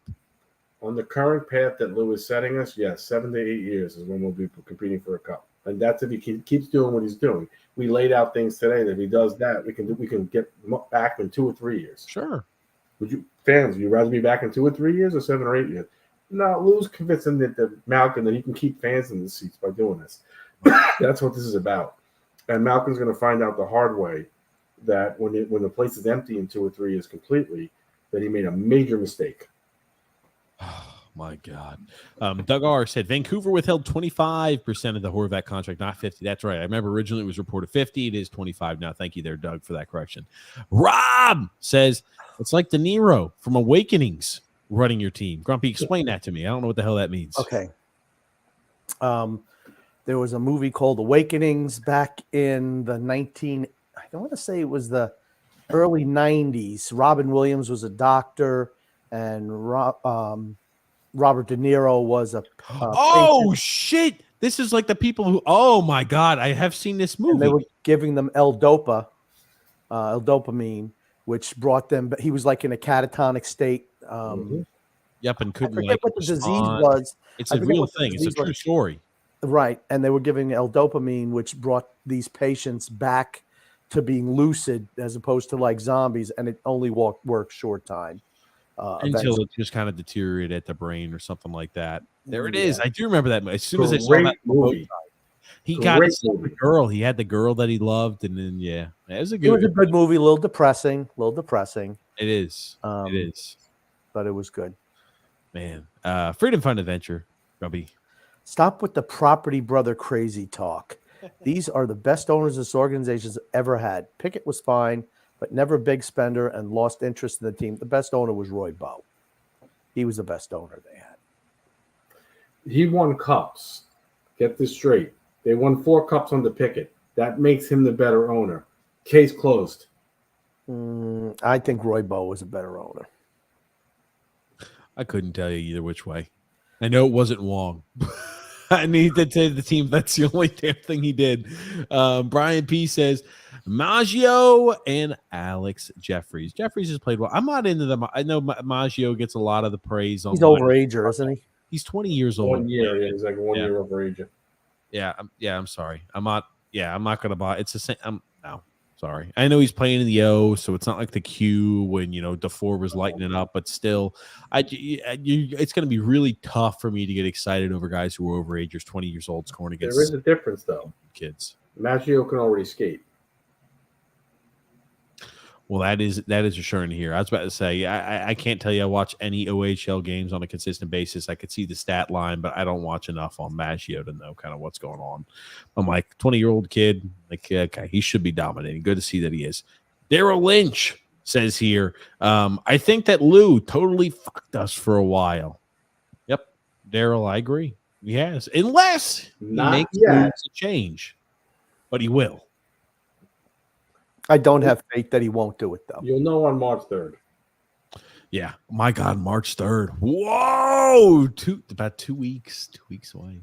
What a film saying, howdy, everybody. DJ, I love how you lost. I lost it in that Super Bowl flag call. Unleash the beast. Yeah, it's just ridiculous. That was terrible. Well, the thing that made that call so bad was the fact that they let everything go all game. And players make adjustments on how they play based on how the game is being called the whole game. If you've been calling that, because that's a ticky-tack holding call regardless. Yes. Like they show it in super slow-mo and stop it.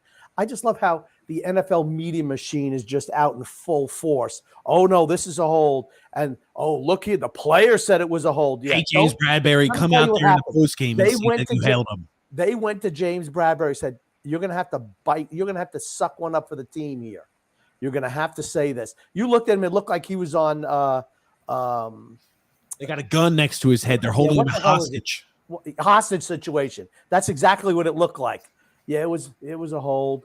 I just didn't shouldn't have done that. Call it. Yeah, I mean, stop. Stop. They knew the backlash they were getting. And they, like I said, if you look at it in full time, that's no hold. I'm sorry. But the fact is they didn't call anything like that all game. And you call it in such a pivotal play. That's a thing that set me off. It wasn't that, they called it. It was the fact that if they've been calling that all day long, okay, then it's a penalty. They didn't all game long, and then they call it the most inopportune time. Terrible. Are we in overtime if they don't make that call? I think the Eagles win. I think the Eagles win. Eagles score a touchdown, and that's the game. Yeah, that's what I think. And then they would be tearing up their city when they did that anyway.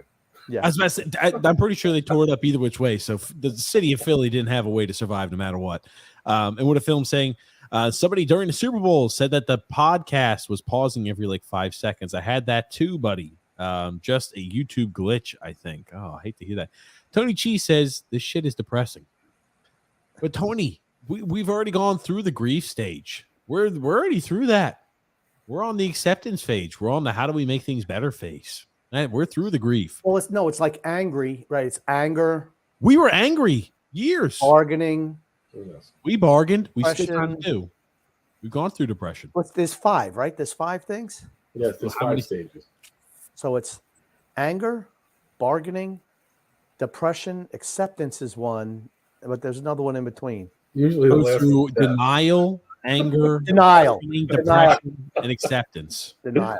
Yeah, We've already done the denial stage. We've done the anger stage. We used to do the Christmas morning. Hey, what does it look like on the trade deadline if we wake up Christmas morning? How great is that? Oh no, there's no way that Lou can do this. We've done the anger. We've definitely done the bargaining. Still kind of do. We're still kind of doing the bargaining now, right? On what we could do to keep the team, relevant for the next year. We're still in that bargaining stage. Yeah. Depression is coming. Depression's been here for I was almost at depression till I listened to Tommy today, even though I don't think we're going to do that because we talked about this earlier. And then we're going to be in, the acceptance stage and just depression's going to kick in full. I don't expect him to do it. I'm just telling you what he should do. That's what I get my hopes up. I'm sure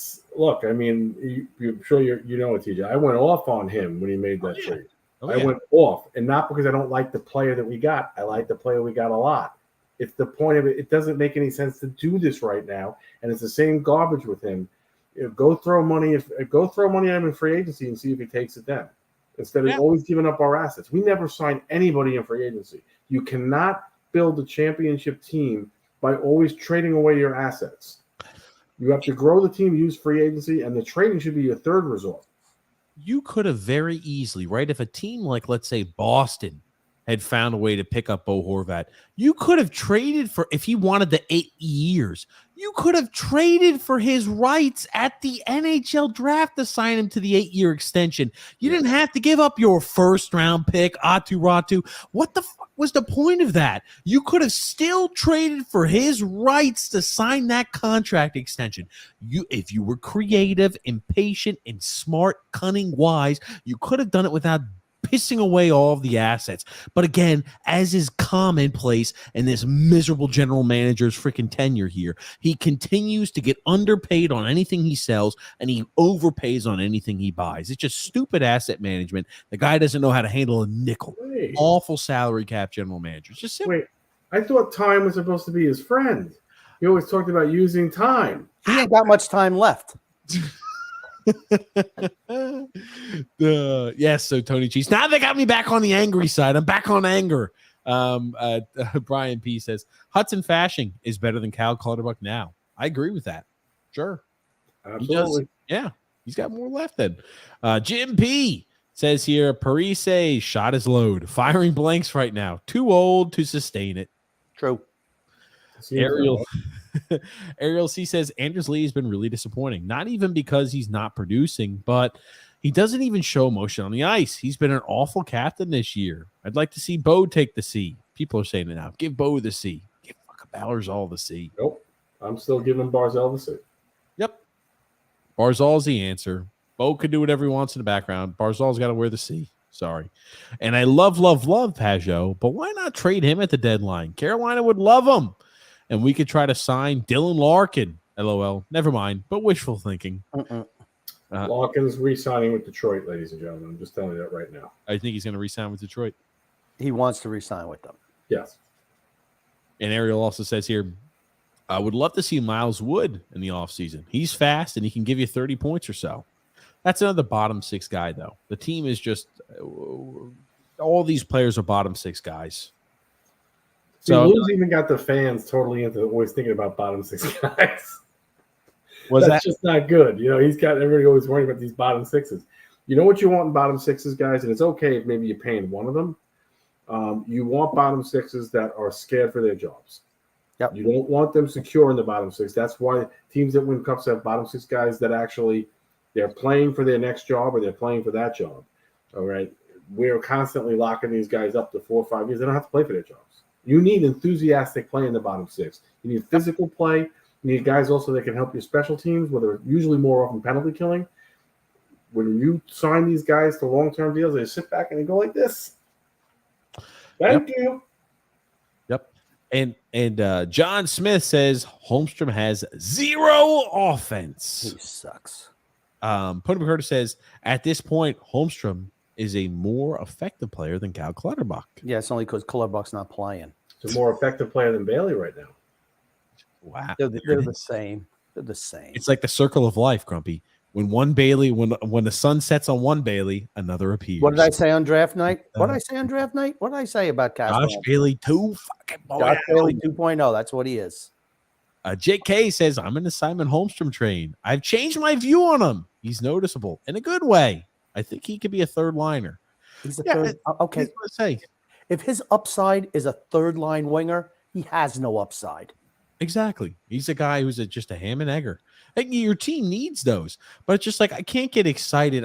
You can't have your first round picks turn out to be average third liners. Correct. He's correct. But you know what? At this point of the day, with what's going on right now, I'd go playing with Horvat and Barzell right now and say, Bailey, go play on the third or fourth line. I'm just gonna see if I hit lightning in a bottle and let him just see what he does with the 2 guys. It can't be worse than what Josh is doing with them. Josh is leading the league in turnovers the last 3 games. Put who on the first line?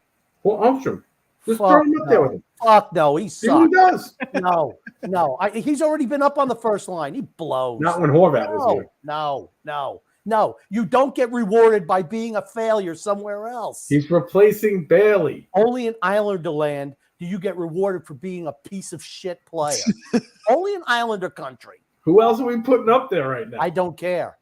I put Hunter Fashing up there before I put him up there. He sucks. All right, let's put Matt Martin up there. He's played well. Just reward Martin. Let him play. I think Grumpy. I think I'm with Coach Tommy B. I think we should maybe put Holmstrom on that first line, Grumpy. My God. I just want to 3 points in 30 games. 4 points in 30 games. That does not give you I'm sorry, you're not going on the first line. I could do that. Bailey hasn't scored a goal in 21 games. I didn't say Bailey should be up there. Who? We're just gonna run 3 defensemen and 2 forwards on that line. Why not? Maybe we'll put Aho on that line. Why not?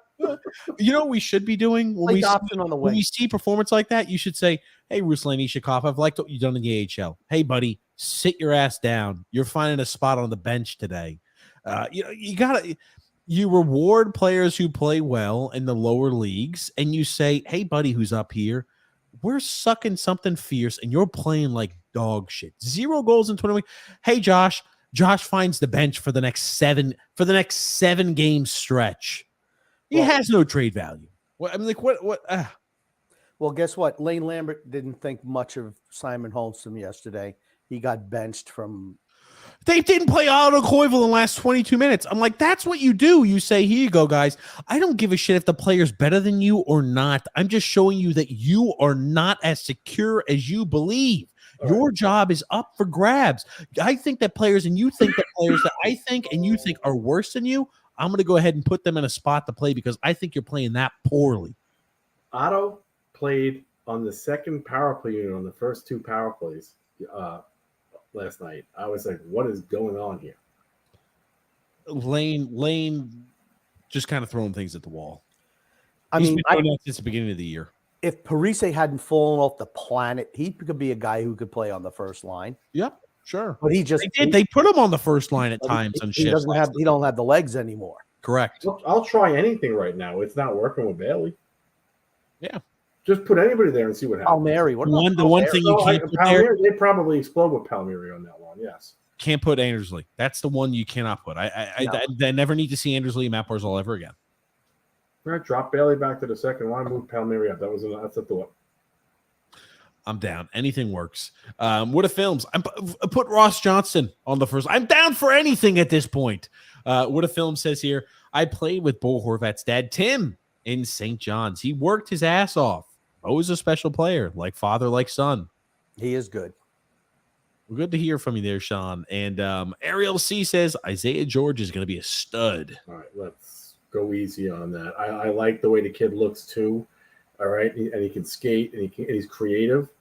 Well, let's not crown him a first-line defenseman yet. He's got 18 points in 4. I don't watch, again, as I mentioned earlier, I watch no OHL games, let alone London night games. But when I see the stat line of 18 points in 41 games as a 19-year-old, I go, okay, maybe he's a defensive defenseman only, question mark. He's a good puck mover. He's a good puck mover, and he can skate. But he's got a lot of holes in his game. Got a comment here from Rob, says Lou is flooring it on a car with 3 blown tires. No. Rob, I like your thought on that. This is Quint trying to bring the Orca into shore in Jaws, where he just burns out the damn ball bearings, the damn thing sinks, he gets chewed up, and then Brody's got to shoot the damn air tank that's in his mouth to blow him up, while that cowardly dog Hooper is hanging out down at the bottom. That's what it is. You know how much that did not make sense to me? Yeah, I know it didn't make sense. Watch Jaws at the end when they're trying to lead the shark into shore. And he's Which like, Jaws? The first one, Jaws, not Jaws 2, not Jaws 3, The Revenge, not the, Jaws 4D or whatever, none of that. Jaws. I like the car scenario better. I thought you were going to talk about a car being beat up and like being no, it's where he's got his boat, the Orca, and he's like, okay, you see what I mean? You said the Orca. I thought you were talking about an actual sea animal. So like here I'm trying to search that's like the name of the boat. The name of the boat. The name of the boat in Jaws is the Orca. You're going to need a bigger boat. Yeah. And he's driving it, and Hooper goes, Quinn, it's not going to be able to take it. He's like, shut up back there. And they burned out the bearings. That's it. Then the shark jumps on top of the damn boat, sucks the shit out of damn Quint. You remember that? TJ, did you ever see Jaws? Hold on, Grumpy. I'm about to pull up that scene. Yes. Monetization be damned. If you haven't seen Jaws, I don't know what to tell you. He's never seen Jaws. I've seen Jaws, but it's been a long time. He's never seen Jaws. Oh, man. I'm trying to. Has he seen Rocky? No. Okay. Here we go, Grumpy. Never seen anything. No, I've seen Rocky. Grumpy, what are you talking about? You couldn't tell me, give me 5-minute synopsis on Rocky. Yes, I can. Here we go. Here it is, Grumples. Let's see. This is it. Okay. Dun, dun, dun, dun. So, hey, demonetization inbound. So we just got to make sure we don't do too much of the clip so where they take it down immediately. So let's give this one a look. Yeah, it's only 10 minutes. I just played the. Oh, look, man, it's redlining it. Oh. Lou, keep going, Lou. Trade more picks and prospects. Just prune it up. Just prune it up.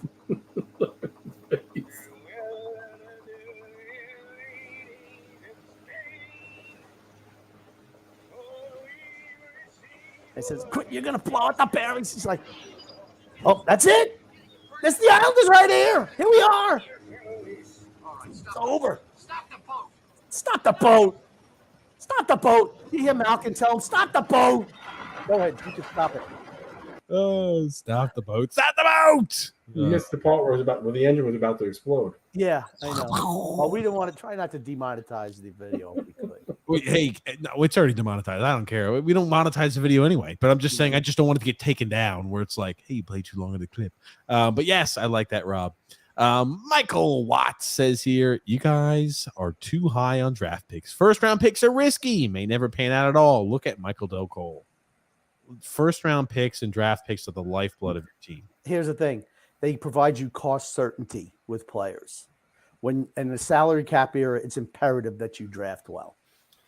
Not only that, when you're building a team, ladies and gentlemen, you kind of need your ages spread out. You need some young players, some players in their prime, and some that is kind of like a family. And that actually how a cap also fits properly. All right. If you only have older players, then you could fit less talent in. It doesn't work that way. And it's almost like the older players teaching the younger players is an inspirational thing as well. And it molds the team together, molds chemistry. It's all part of it. You talk about culture and how culture can be lost when you go through a full rebuild and your team goes, "Hey, we're all young." It's the blind leading the deaf. Yep. It's better to have it. The blind leading the blind, not the blind leading the deaf. The blind leading the deaf. What are you talking about? No, it's not the blind leading the deaf. It's the blind leading the blind. Yes. Like the blind leading the deaf. Brett W says, what's absolutely insane is Lou isn't going to move anybody out that he should. That's true. I believe that. This team can't even beat bottom feeders in old farts. And this old fart is going to sit on his hands again. And when he should be moving dead weight. 3/4 of the team is dead weight. Frank says, I love Horvat. He's killing it. Hard worker like his dad. Wait till he has a few more months to get more comfortable. Barzal and Horvat will be with each other 90-point players. Man, I miss Wally. The thing I worry about is when he gets more comfortable, he gets ingratiated with the cul-de-sac crew. We're going to start to see production drop even more. They might be a very productive first line, there's no doubt. But what else do we have around it other than the goalie and Dobson? Yep. We're going to be, a lot of teams who rely on their first line or top two lines to provide points have guys who are Hall of Fame caliber players. Wouldn't it be great if we would have signed Johnny Gaudreau? How'd that be for a first line? We wouldn't have to give anything up either, just money.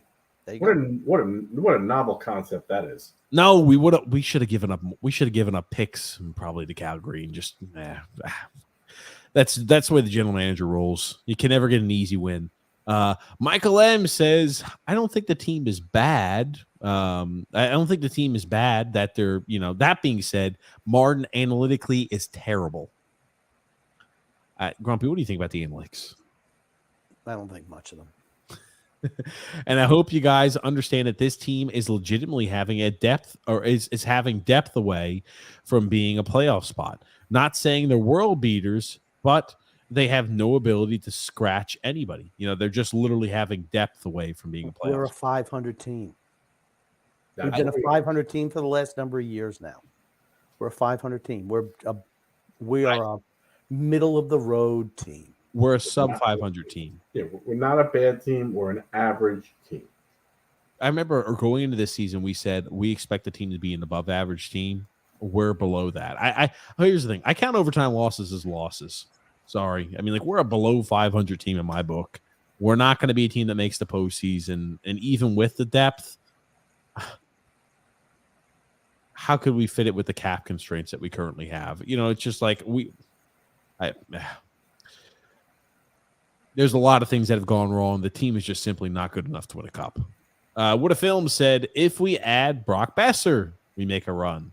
If they were going to add Besser, they would have already done it. I would have felt better about that trade if you would have brought in Horvat and Besser for that take. I'm like, all right, I'm good with that. Sure. They would have had to take another contract back to make it work for next year. Otherwise, we would have been going to next season with no cap space. I don't care. Just you know what? You can throw anybody. You can get rid of anybody you want. Look at the teams that are up against the cap every year. Tampa, they will move guys out. Guys with no trade clauses, they're ever move. But Tampa actually moves out players that have some level of talent. We don't have too many of those, Grumpy. You know what? You got to do what you got to do.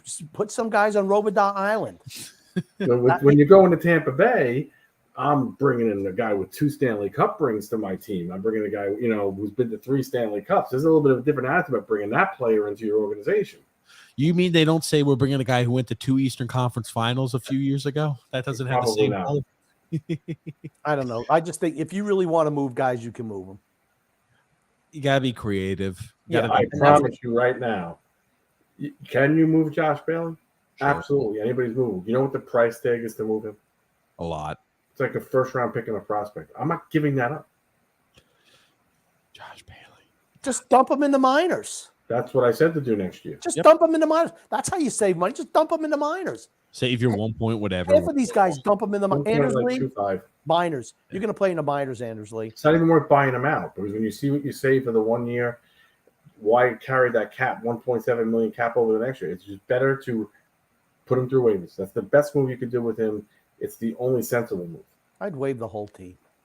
Michael M says zero competition. Probably the story of the season. It's a That's story of every year. Years. Yeah. There's story been of the no Lou competition Lamoriello. for spots since Lamoriello got there. No competition for any spots. Correct. Deidre C says they need to get him off the first line, talking about Josh Bailey. Don't know why Lambert keeps him on there. He's not working. At this point, I'm willing to try Johnson on the first line. There is one piece of competition that's going on with the New York Islanders. One. It's Sparky and Niles. They are competing with each other. I like that. Sparky. I want to bring Niles back, baby. Bring him permanent. Bring the fisherman back. Jeff E says, I wonder what Horvat's thinking right now after these losses to lesser teams. He's got to be like, what the fuck? He's probably going, hey, this is still better than when I'm in Vancouver. Yeah. I can't wait for this. I can't wait for this $8.5 million for the next 8 years.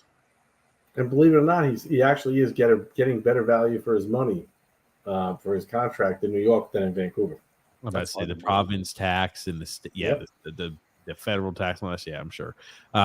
RE45 says his agent should have said, here's the thing. You go play for a Florida team, no state income tax. 8.5 there's like 10. I don't know if they had the 8.5 to give him. And believe me, teams can make that shit work. RE45 says, be nice to Bo. I was a Vancouver fan. Do you care about loyalty? And Bo was great to Vancouver. He was. I like Bo Horvat. We all like Bo Horvat. Yep. How could you not? I wanted him on the team. I just didn't want to give up what we gave up. Ariel C said, who's the next coach? Because Lambert is not good. Lambert. Yeah. New GM equals new coach. Yes, that's how we get a new coach. Nobody is going to want to work for Lou as a new head coach when they know he's only got a year or two left on him. Why would you want to take that job? Do you remember we talked about this going into the year? We said this was the toughest situation that Lane Lambert could have been placed in. He's on a team that is past their peak. He's on a team that under a Hall of Fame caliber coach couldn't manage more than 80-something points last year. They're not good enough. And he's now going to be, a head coach under general manager with 1 year left on his contract. Did not make any substantial moves going into this year besides adding Romanoff and giving up the 13th overall pick. They didn't make really any substantial moves in free agency, etc. It was a almost impossible place for Lane Lambert to succeed. Trust me, he's not done himself a lot of favors, but it's not a place he would have been successful in no matter what. Michael M says, I don't think Pelech and Pulak have been poor, but unfortunately, Romanoff and Dobson are dog shit defensively. Pelech and Pulak have been poor. I think Pulak's been okay. I don't think he's had a bad season. His offense has dropped off. That's a problem. Defensively, I think Pulak's been our best. I'll say it right now. I think our best defensive defenseman this year has been Pulak. Except when he played with Romanoff, he was terrible. Pelech has been out a lot, and Pelech had a bad start to the year. And then look at that Vancouver game. Pelech took 2 crucial penalties in that game. Yep. You can't do that. Pelech has not had a good year. No. Dobson, it's Romanoff.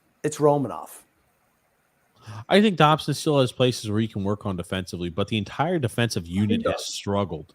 It's not like we have 5 guys who are playing great and he's the odd man out. It's the defense in general has been sucking ass. There's a reason for it. Structure of the team. Correct. It's the defensemen are being hung out to dry because they have to generate offense and they got to bust it back and the forwards just float back.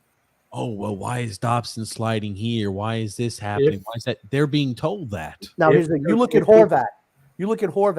He busted coming back, and he was able to break up a couple of plays last night. with this hustle coming back. Where are the rest of the guys? Now Barzell's They don't coming have back. the legs. They don't have the legs. If you're going to pinch your defenseman, the wingers have to play back. They have to back check. And They they don't. must back check to make that system work. And If they don't come back, it's a dog shit system. Yep. I don't think the wingers in the forward group are young enough and fleet of foot enough to back check the way they need to. So he's got a system, but the personnel doesn't work for it. TJ, do you know who John Winger was? What movie he was in? John Winger. The name sounds familiar. Bill Murray played him in a movie. Oh shit. Was it Meatballs?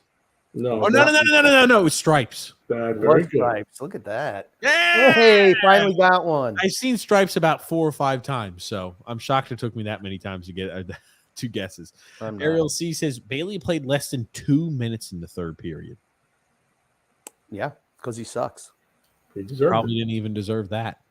Val C says no accountability on this team. Very true. Hasn't been for years. Frank says trade Lee, make Horvat captain, similar to fire TJ, hire D cut. I had it for that last little bit.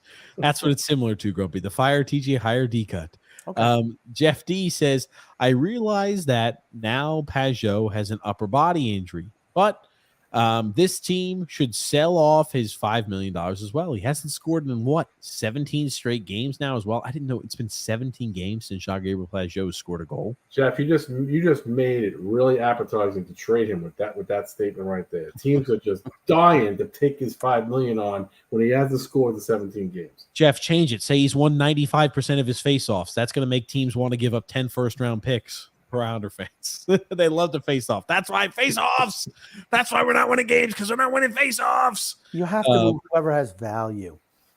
I think and we've talked about it in previous It's either Jean-Gabriel Pajot or Dobson or Nelson. I'm sorry. Nelson. I'd rather trade Nelson because you get more for him. Yes, absolutely. Got to trade one of the two. You can't.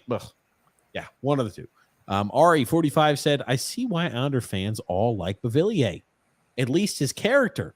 His laugh is audible whenever he's in on a goal. Beauvillier needed a change of scenery. Big time. Yep. And I root him well. I wish him well because I like him. I like him as a player. But it became evident. I mean, this was the last year. We talked about it in the offseason. It says this is it for him. If he doesn't have a great year this year, it's time to move him. And it was. And that's an asset that maybe you waited a little bit too long on.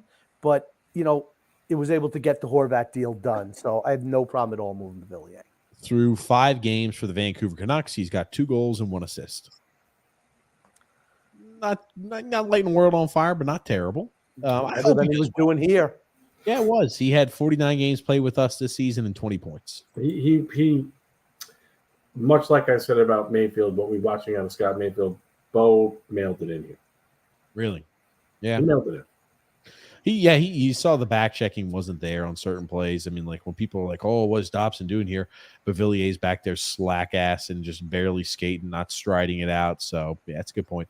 Dan L says when he sees the captain and the center on his line doing the same thing, what do you think he's thinking? Yeah, it's just there's no repercussions for the captain doing that. What do you suggest we should do to the cap? What do you suggest the Islanders should do to the captain there? Matt Barzell, make him the captain next year and change it up. What should they do to Anders Lee, Grumpy? This is a crazy thing. But before when the Islanders became a Stanley Cup team, they changed. They took the captaincy away from Gillies and handed it to Potvin, and it was what was needed. And Gillies handled it like a professional. Yep. It's time to hand it up. Barzell's 25 years old. It's his team. It's not Anders Lee's team. Yep. Hand it off. And just like when Gillies was first given the captaincy taken away from Eddie Westfall, it was like that little. Some players wanted the younger guy, and Westfall didn't like it, but he was another professional, and he did it for the good of the team. How do you think Anders Lee would react? I don't know. I would hope that he'd be saying, you know what? Okay, my time has come and gone. Matty B's the future of this team. He should be the captain. I don't think he's that type of guy, though. Well, you'll find out when they do it. But you know what? If he can't accept it, then okay, buddy, we'll trade you. You You know don't what I want to be think? here anymore? We'll trade you. You know what I think we're going to see from Anders Lee if you were to go ahead and give the captaincy to Matt Barzal? Hold on a second. This is kind of what I would imagine, grumpy old man.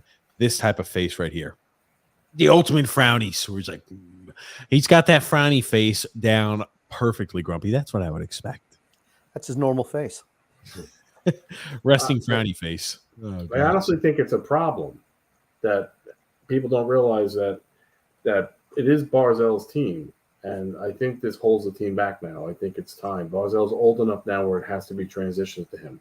Yes. And he has to be taken into a room and told, "And this is for the better of the team. If you are the leader that you are for us now and want to be in the future, you'll accept that switch and help us win." I still want you to lead. You're just not going to wear the C. We still expect you to lead. We still expect you to have a voice in the locker room. We still expect you to do what you're supposed to do. We still expect you to be one of those vocal guys there.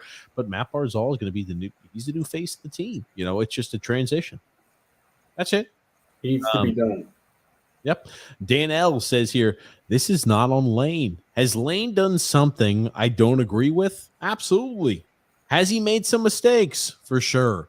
But this Fire Lane group is not being reasonable.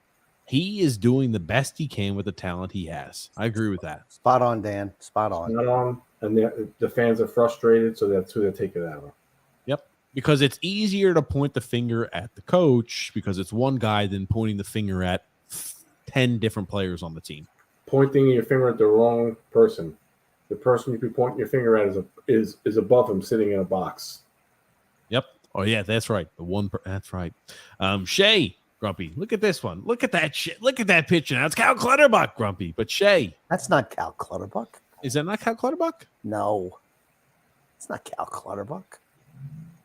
I don't know who it is, but that ain't no Cal Clutterbuck. Okay, Shay, grumpy. Barry played to the strength of the roster. He knew if he let it go by defensively and allowed offense, this team would not work. Lane, however, has now a nowadays style, but we don't have the players for that. Well, the defense style, they stopped playing that because it's too hard to play when you're a team with the vast majority of players over the age of 30, too physically demanding. That's why they had to transition away. And that's we said in the offseason, the only thing that Lane Lambert could do, since we didn't add anyone in the offseason, was just to engage the defense and just hope that we outscore teams. And that could have been one of the reasons why the team checked out, because you're still expecting them to give the same physical and the same exertion of consistent effort when they were 3 years older or 4 years older. I mean, like from that first year, right? We had those 2 shortened seasons. I mean, it's almost like 3 years older. I mean, like that, they could just look at them and say, dude, we just can't do that. We can't do that same exact commitment to complete defensive, the complete back checking and, you know what I mean? Complete effort, 110% every night. We just can't do that anymore. Brian P said Doug Waite hockey. I love when I hear that. As much as everyone cries, the Islanders have the 8th best goals against in the NHL. Under Doug Waite, they were 31st. We suck because we're 25th in goals for. Yes. Do you know why we're 8th, Brian? Number 30. Yep. Sorokin, that's it. But he's just Kirk Cousins, man. He's just the Kirk Cousins of the NHL, Grumpy. That's that Phil. Crazy. Phil! I did ask him for a hot take, and in his respect, that was the hottest damn take I think I've ever heard. But yes, you know, you're right. Sorokin's, we mentioned earlier on the season, the only thing that keeps us in games. But some people, when he has a bad game, man, do they love to freaking put that at the front. Oh, we lost this game because of Sorokin. Sorokin's the best freaking player on this team. Hands down. Yep. Ariel C said, polling Bull Duke in his hometown for a few mistakes that did not cost the team anything for Aho, who cannot stay on his skates, was an awful decision. I hate the message that it sends to a young player when they play 5 good games in a row and then have a bad game and oop, you're out. Yep. I don't. That my problem is the message is no good. Yep. We've always we talked about that during a Barry Trotz time period where it was just like, it's like I feel like I got to grip my stick tight because any mistake I make, I'm going to come out. I'm not going to play again. And there it is. Okay, I got my one chance, and then I go back into, I go back down to Bridgeport. How are you supposed to develop young players doing that? how are you supposed to build their confidence? How are you supposed to allow them to mature when they have this thought process and fear that anytime I make a mistake, I'm going back to an obscurity. Goon says just a matter of time until Horvat goes splat. No, he's going to play well. Shay says, which is the bigger issue, which ultimately falls on Lou? He didn't get younger or any improvements. He kept doubling down on the team that has and will screw us. Is it bigger blunder him not getting the improvements that were needed and getting younger, or is it a bigger mistake for him doubling down on this team that's going to screw us in the long run? I think it's the latter, doubling down on the team that's going to screw us.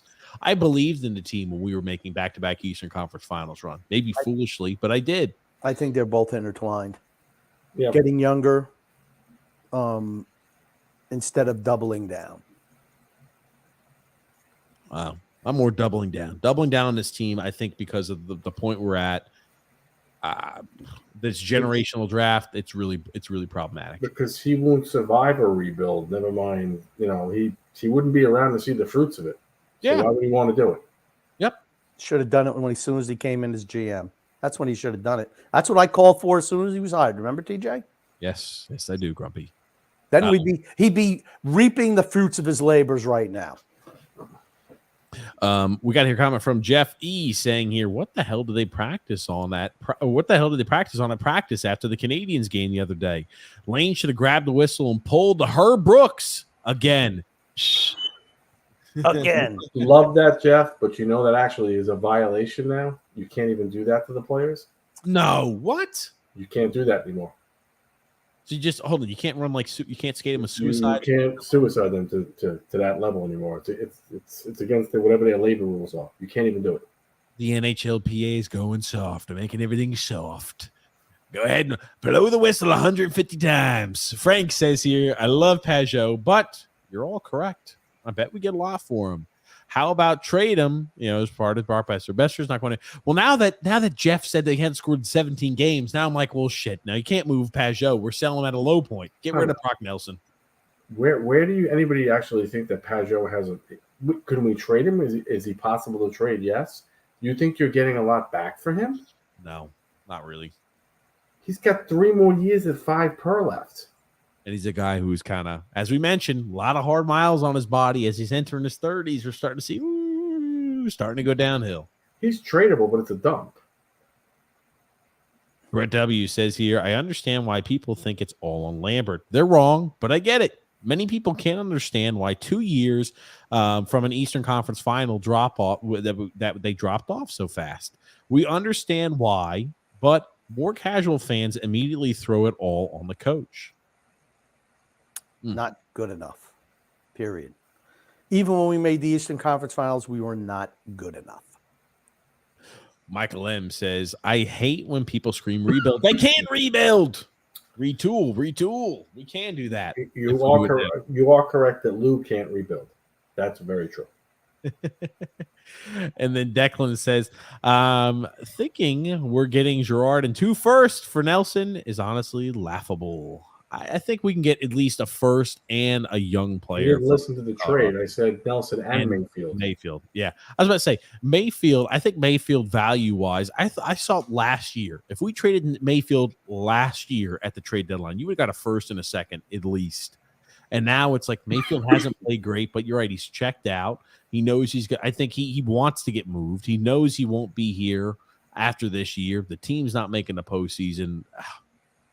Just hate that we're selling at a lower point on Mayfield than we could have. I hate that. Dan L said, last comment here. Dan L says here, great piece from Islanders beat writer about Travis Hamonic trade. We got a first in 2 seconds, and it looks like what those picks have turned out into. We can get 2 firsts and a second and a young prospect or a young player. Okay. I'm not really sure, but here's the thing. I wonder what those 2 picks or those picks for Travis Hamonic turned out to be. But I read the article that Dan is referencing, but I forgot the players. One of them was Noah Dobson. Yep. Bolduc, I think, was one. Bodie Wild was one. Think about that. for Travis Hamonic. We got 2 seconds for freaking for Devon Taves. A first and 2 seconds for Travis Hamonic. Just like it just shows you. And again, not every situation is the exact same, right? Because they weren't in a cap situation where they had to determine between Letty or or Devon Taves at that time period. But yeah, Jesus. Ugh. When you draft well and you make the selections you're supposed to, you can really set your team up for future success.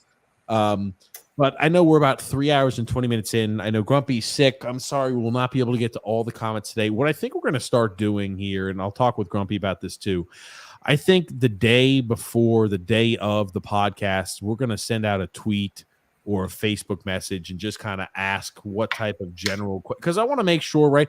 I don't want it to be like, hey, if you can't go ahead and get there at the time at the start of the show, I never get my comments read anymore. I want to make sure that we could still see, the general feel of the people, right?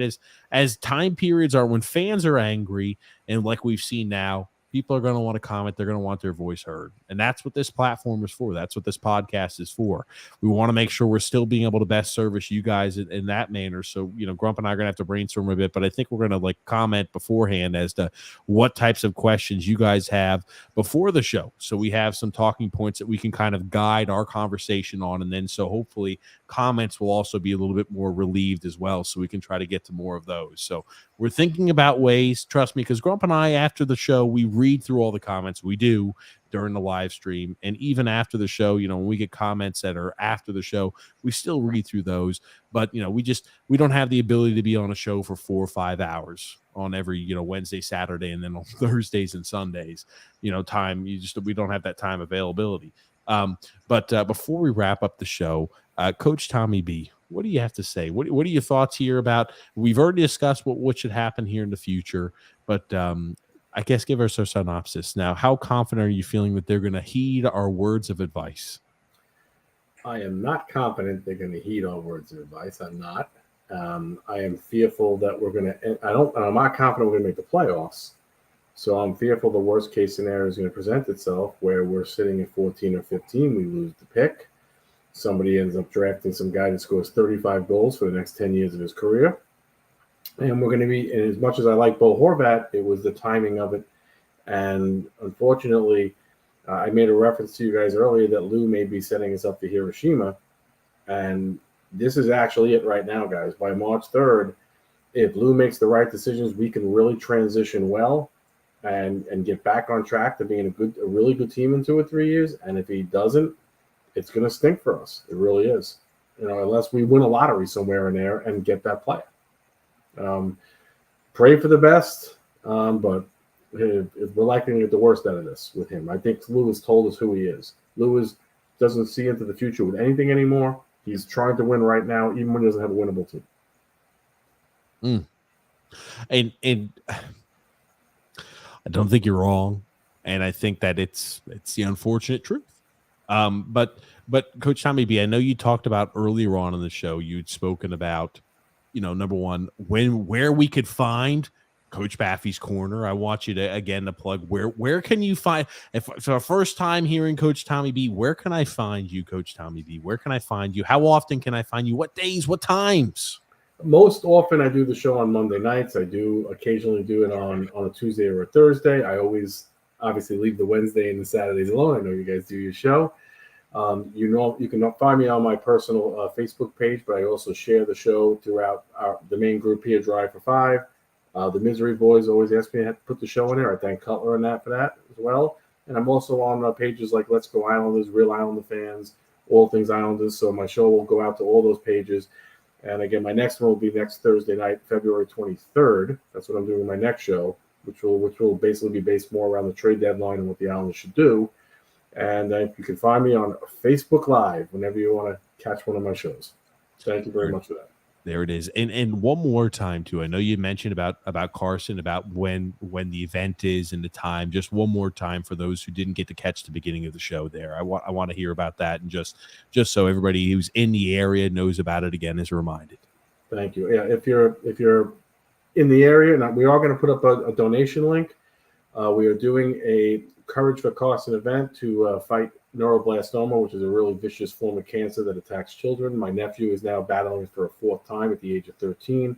So on February 26th, we're going to have a big fundraiser at a place called Lost Farmers Brewery in Mineola, New York, where we have New York Islanders sponsoring us. The Hockey Night New York podcast is sponsoring us, and we're going to have raffles, Islander auction items, baskets, and other prizes. So anybody that wants to come down, it's $60 a ticket, $20 gets donated again to Carson's fundraiser, and the other 40 covers the whole venue thing, and all your food and drinks is all included. So if you're interested in that, it's on February 26th, 3 to 7, and we'll have the Islanders Winnipeg Jets game on for you all to view. Absolutely there. You got the raffles, you got great items there. Who doesn't love some good Islander? I'm a big man. I love collecting sports memorabilia. It's a good time. It's gonna be a good time with fellow Islander fans as well. Thank you so much, Coach Tommy B. And Grumpy, what do you want to say before we wrap things up? I want to say love and laughter to everyone who listens, and even those who don't, from TJ, the grumpy old man, and Tommy Baffy. Absolutely. We do have two. Drew had sent in a few memes. I want to show these real quick here before we go ahead and wrap things up. This one is Lou after trading, and I'll read this. I'll pop this up on screen. Lou after trading for Horvat, only to see this team still to lose to an ECHL. Crippling depression. I have crippling depression. I have crippling depression. I like that one. Ian or iDubbbz, who doesn't love that? And oops. And we got this one. It says, me when Phil tweets something stupid as fuck. No, what? No, Grumpy, no. Oh god! Usually when I see that, when Phil tells me something crazy, I usually call Grump. I'm like, Grump, guess what Phil said? It's always the same way. But thank you so much, everybody, for tuning in, listening to the show. You know how to catch Coach Tommy B. You can catch him on Facebook. He's on Facebook. Maybe he's moving to YouTube. Maybe he's gonna get there, the cross-platform. But hey, Facebook's the best place to catch him. Make sure to check out if you're in the area. Make sure to head to Carson's. They're the fundraiser and the event. It's gonna be a great time, that viewing party. Thank you, everybody, for stopping in, for tuning in, for commenting, for being a part of the show. Grumpy and I are going to read through these comments after, and trust me, some of them make us laugh our asses off too afterwards. So the funny ones, trust me, we see them. But we're going to be working on the best way to try to get it to where we can try to make the comments as concise as possible, to where everybody can have their voice heard as well. Thank you so much, Edu, for tuning in.